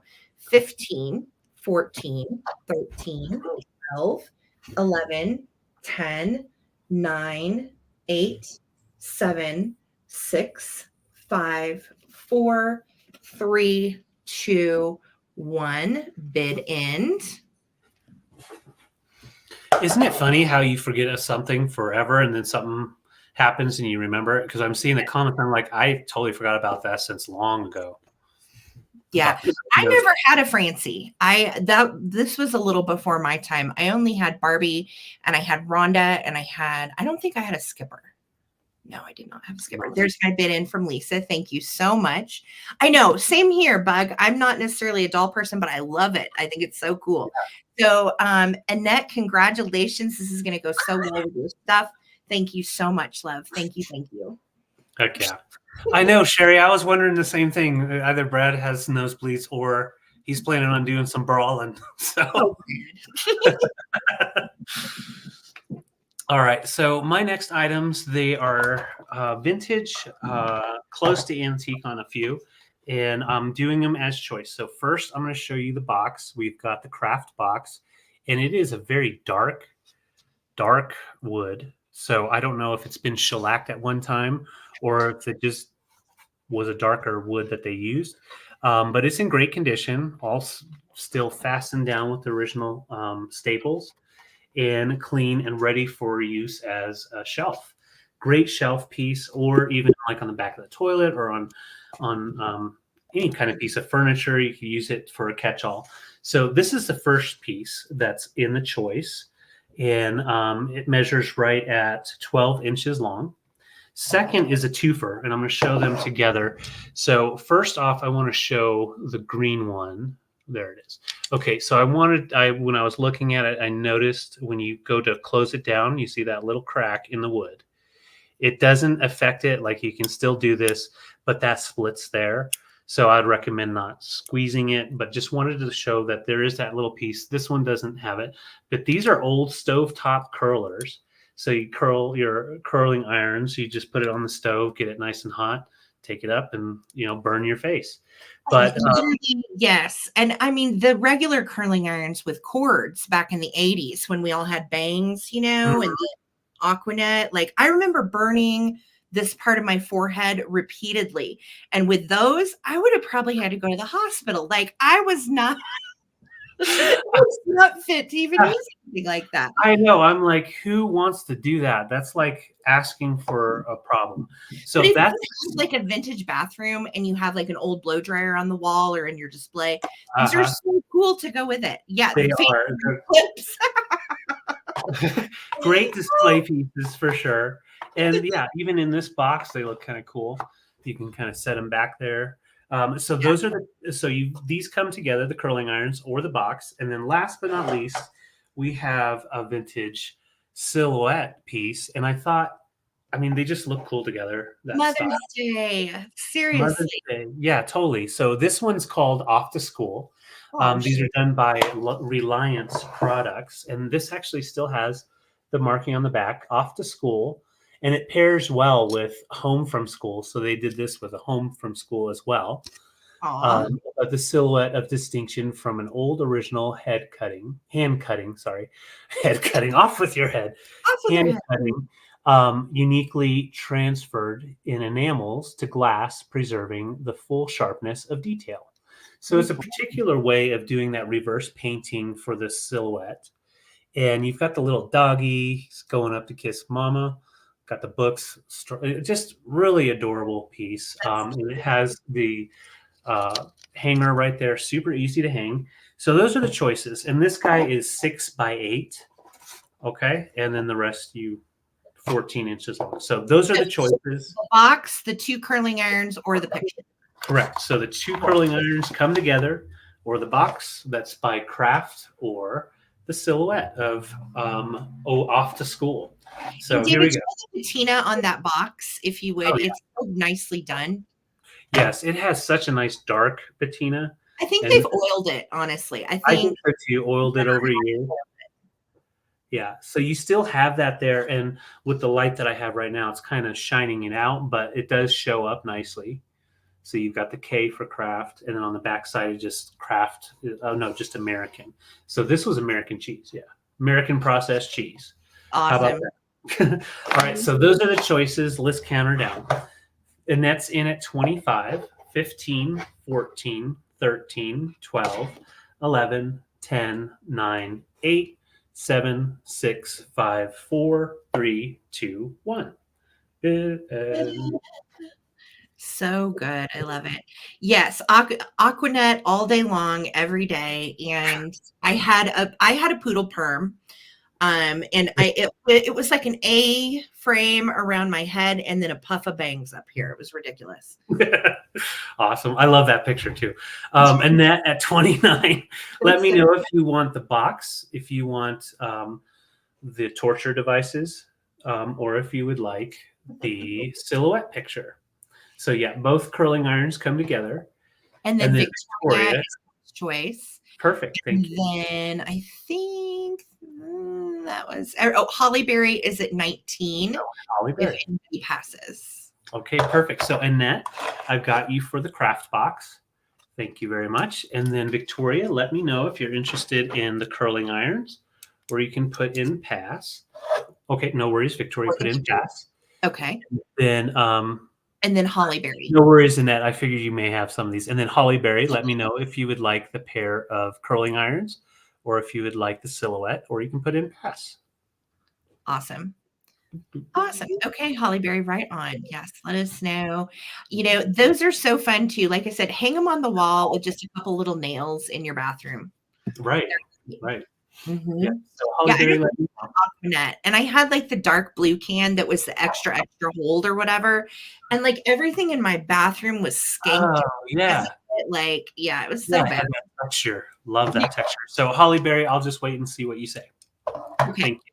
Let us know for sure, Holly. Yeah. Thank you so much. All righty. She was just saying something. Okay. All right, cool. We already passed.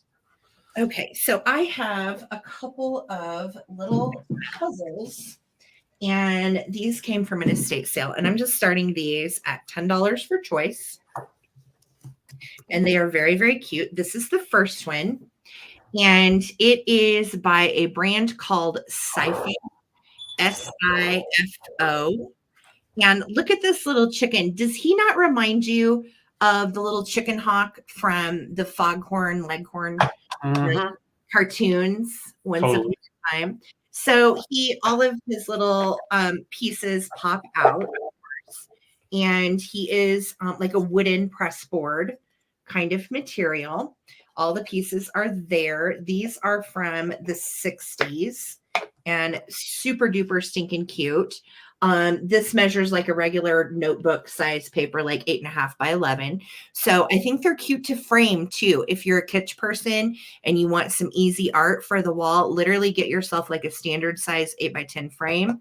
And there you go. You're good to go. So this is going to be choice number 1, the little Sifo puzzle of Chicky Chicky. We'll call him Chicken Hawk Man. And then the second choice is this little squirrel dude, and he is Play School. Nutty Squirrel, 8 pieces, 2 to 5 years. And he's also press board, and his little head and ears and tail and everything comes out. He's got a couple little acorns hanging out.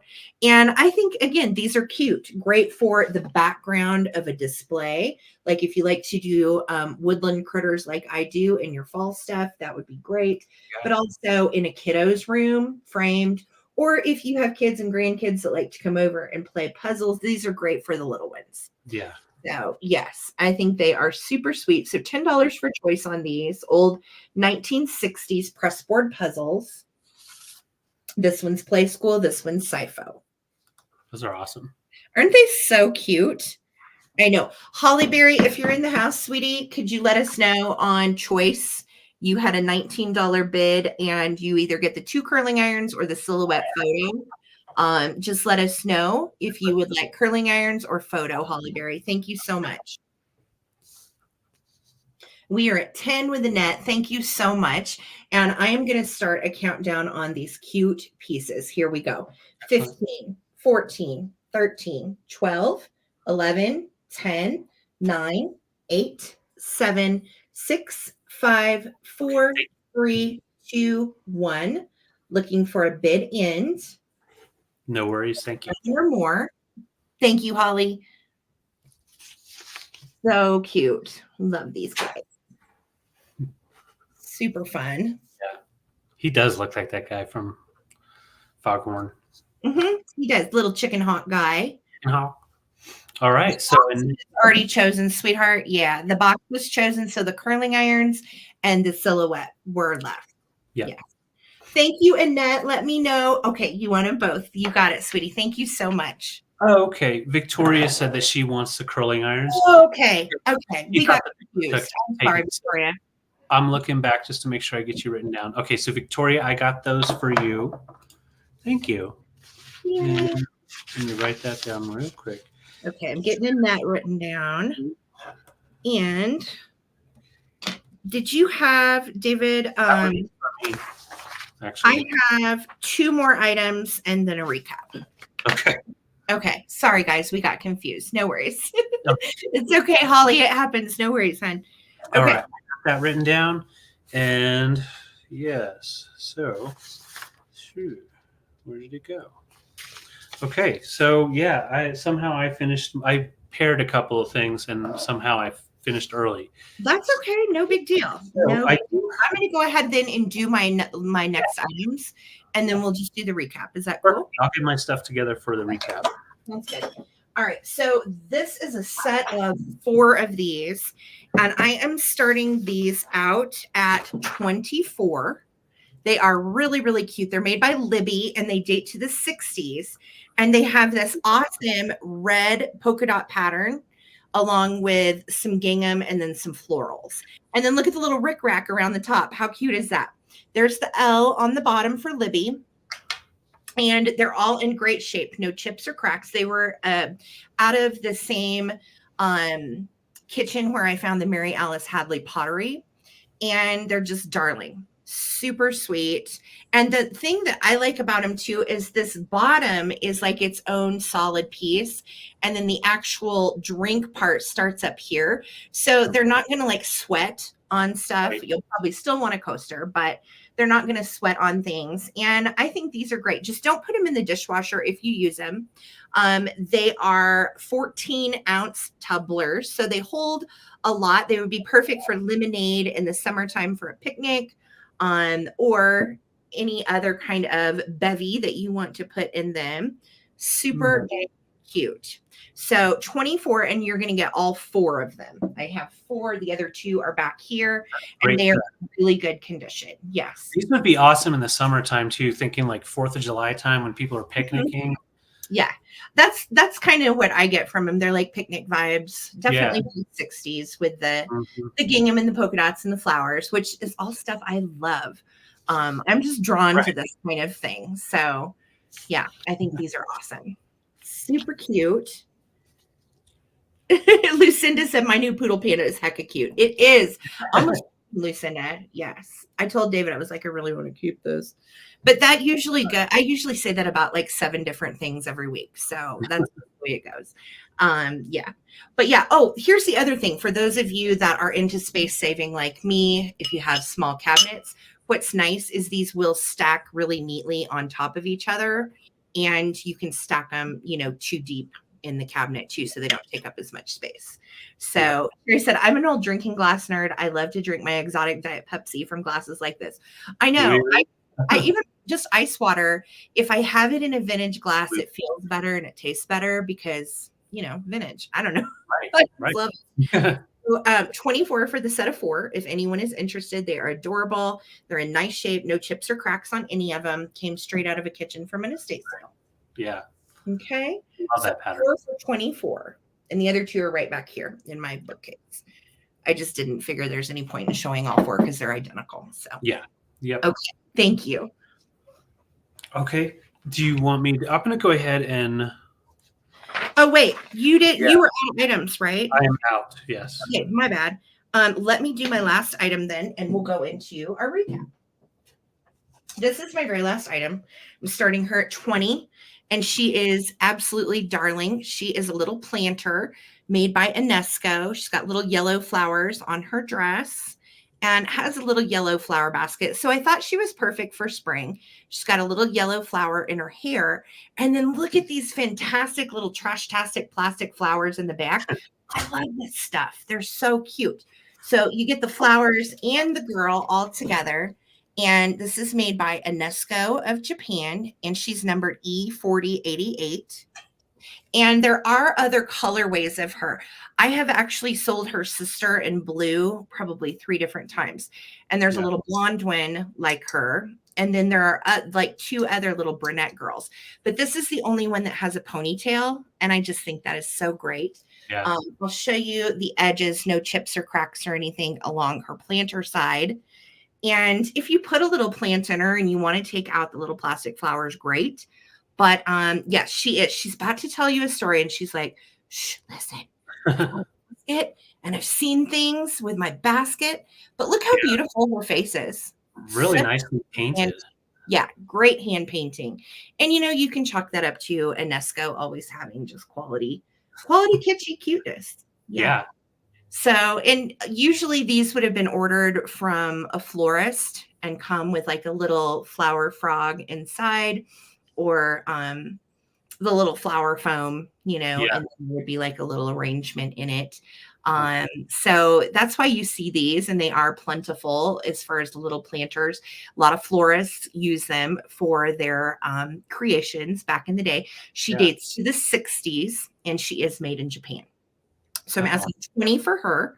She is a planter, and she is in excellent shape. No issues. I love it. I love the fact that her dress is the planter and it sits out so much. So cute. And then look at all the little plastic flowers. How great. Super duper cute. So 20 for her. If anybody is interested. Yes. Breaking up families and selling the girls to the highest bidder. That just sounds wrong. That just sounds messed up, Sherry. All right. So I don't see any interest on her. Get in on her at 20. If you're watching on the replay, she's yours. Just let me know. And we will go into our recap. I think I have a couple things. Yeah, no eucalyptus for David. I'm all out of eucalyptus. And I think David has a couple things. So yes. So with the recap, we'll show you the item and the dollar amount. If you're interested, please put in the name of the item with the dollar amount, so that way we don't get bids confused. So it's basically like a straight claim. So if you're interested in the item, claim it with the name and the price. And if there's no one else interested right away, we'll go ahead and just call it sold. So, hey, buddy. All right. So first off for, let's see. I'm on the wrong page. There we go. For 42, I have this antique coal iron. They're called SAD irons. SAD stands for, or is basically solid in Old English. So it's a solid brass, 1850 to 1870s, maybe 60s, probably staying down there. So very, very old antique. And you put the coal in there, close it down, put it on the stove, and wait for it to get nice and hot, and then take care of your slacks. So a really nice primitive piece, still intact. And really cool with the wood handle still intact as well. So just asking 42, put in iron 42. And that's 170 years old. 170 years old, hand hammered together, handmade, and with solid brass. And then you even have the coal catcher down here for the ash to catch as well. So I literally cannot fathom using this. I know. Cannot. All right. So 42 iron on that. Super easy to write that one in. And then I had 2 Murano ashtrays. I can't believe didn't go, and that's totally cool. The colors on them, they're identical. The color is peach to pink. Wow. So multiple colors popping through. It just is a gorgeous ashtray or trinket dish. So I have 2 available. They're $28 each. Put in Murano or Italian glass, 28. And I'll show you the 2. And excellent condition. And they were both picked at the same estate sale. So I think they had them probably on opposing tables. So Tracy, thank you so much. Let me know if you want 1 or 2. And I'll just write you down for whichever, or if you want both. So they're just so different. You don't see that every day. Yeah. You don't. You see the orange and then the pink at the tip. It's just a really cool style. Tracy knows her stuff. Yeah. Okay. She's got some epic stuff. Yes, she does. Okay, Tracy, I got you for 1. Thank you so much. So we do still have 1 available. And then I also had, I don't know if you guys caught it, but I did have a cloche. And okay, Karen, I see that you want to take the other one. Okay, I got you for the other one. Thank you, Karen. It's a really cool piece. So I have this cloche, and it's 11.5 inches tall, 5-inch diameter on the inside, $32. That's it, $32, and you can get that cloche and put anything you want in there. You cannot get a new one on eBay for that much, and this one's vintage.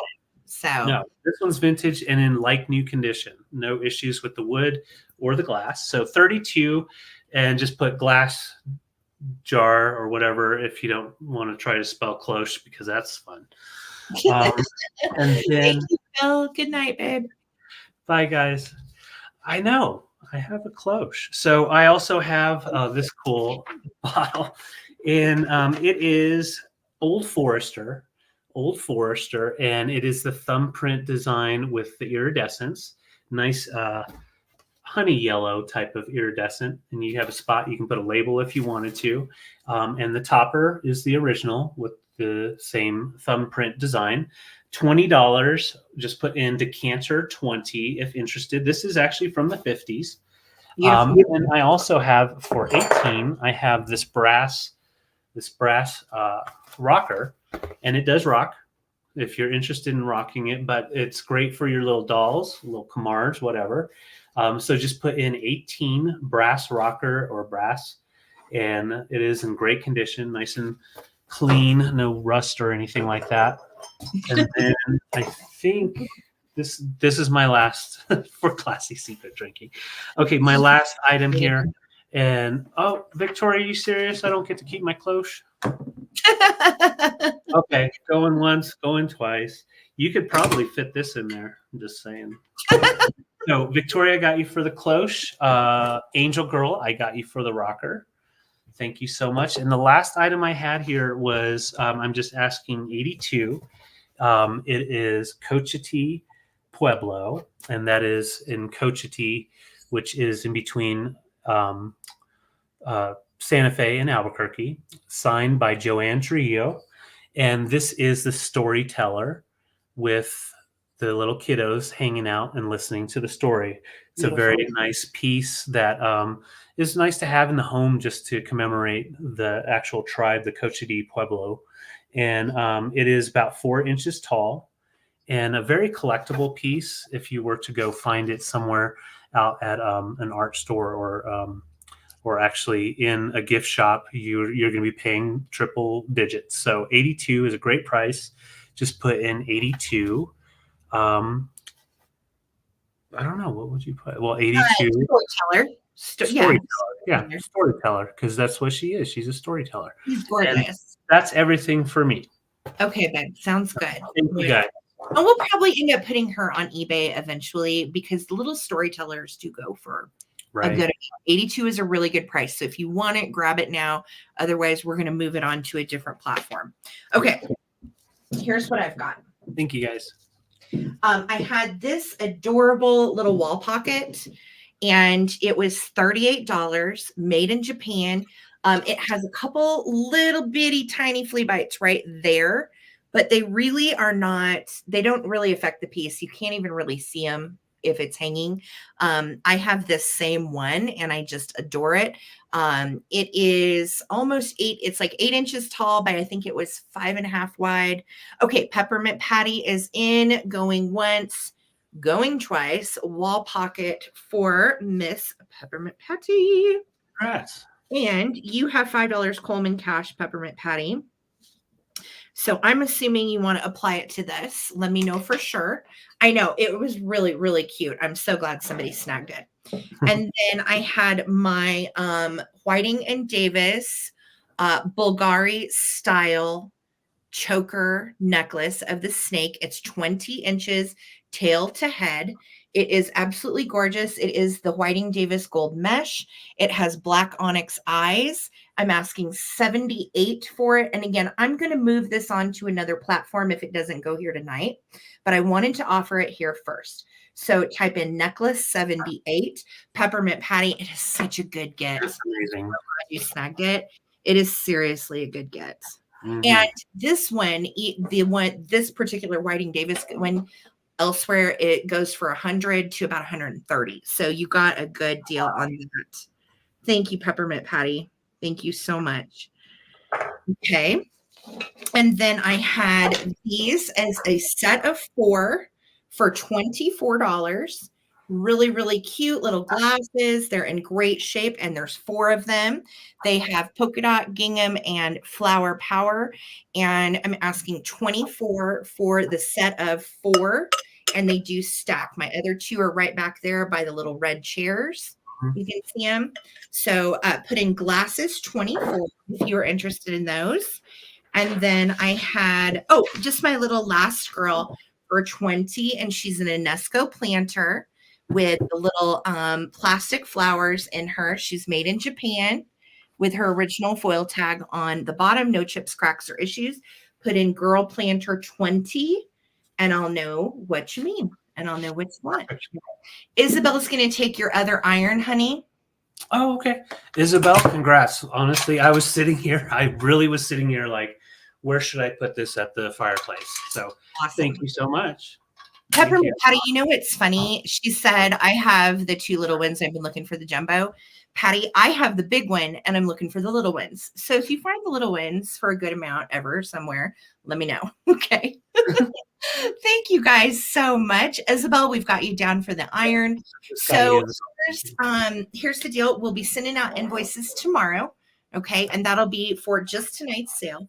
And then what we'll do for our Wednesday night shop with me at Super Junk, we're doing all miniatures and all 80s items. So definitely come hang. And Greta and I are talking about maybe doing like a quick claim for the miniatures style, because I think if we bid up every single tiny little thing, we'd be there for days, and we would want to swab our eyes out. So like, I think what we're going to do is try to do some kind of quick claim situation for the miniatures. Yeah. And then we're going to make everybody like a little basket, and then we'll add to your basket as we go.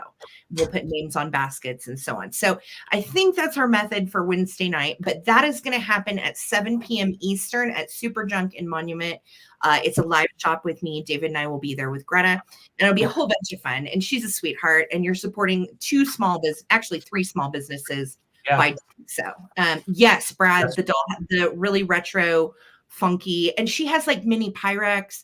She has mini Catherine Holm. Like you just have to see it. Come hang out Wednesday night. It's going to be a treat. So for Wednesday night, and then a week from today, next Sunday, then we will go ahead and combine all of that invoicing together next Monday. Okay. So for tonight, I'll be sending out the invoice tomorrow. I just want to let everybody know what the week's kind of shaping up and looking like. So huge thank you to everybody that supports small business by buying vintage. You guys are amazing. Thank you so much for showing up for David and I. What a good time. What a fun time with all of you. The joke cracking and the chat. You guys keep us going. Lisa, I could not do this without you. Thank you so much for bid ending. You rock. The rest of my mod squad, Holly, everything you type in, and backing up Lisa, Amy, Wildflower, Karen. Thank you guys. Just thank you for your help, and thank you for supporting us always. Yes, it means so much, so much. So If you guys need anything through the week, you can find us in the Facebook group. If you have not joined, the link is in the description of this video, and you just go and ask to join. And it is a fun place to hang out. We post our finds. We post stuff about dogs and pets, and literally everything goes. It's just no sales there. So come hang out and visit in our Facebook group if you have not already. Please subscribe to my channel if you haven't, and make sure you throw a little like on this stream if you would. Every little bit helps us. So thank you guys. Thank you, Annette. Thank you, all of you, for such a wonderful night together. It was so much fun. So we will see you Wednesday night at Super Junk. It'll be awesome. So thank you, guys. All right. Peace, love, and vintage. Until next time, my friends. Yes. Guys.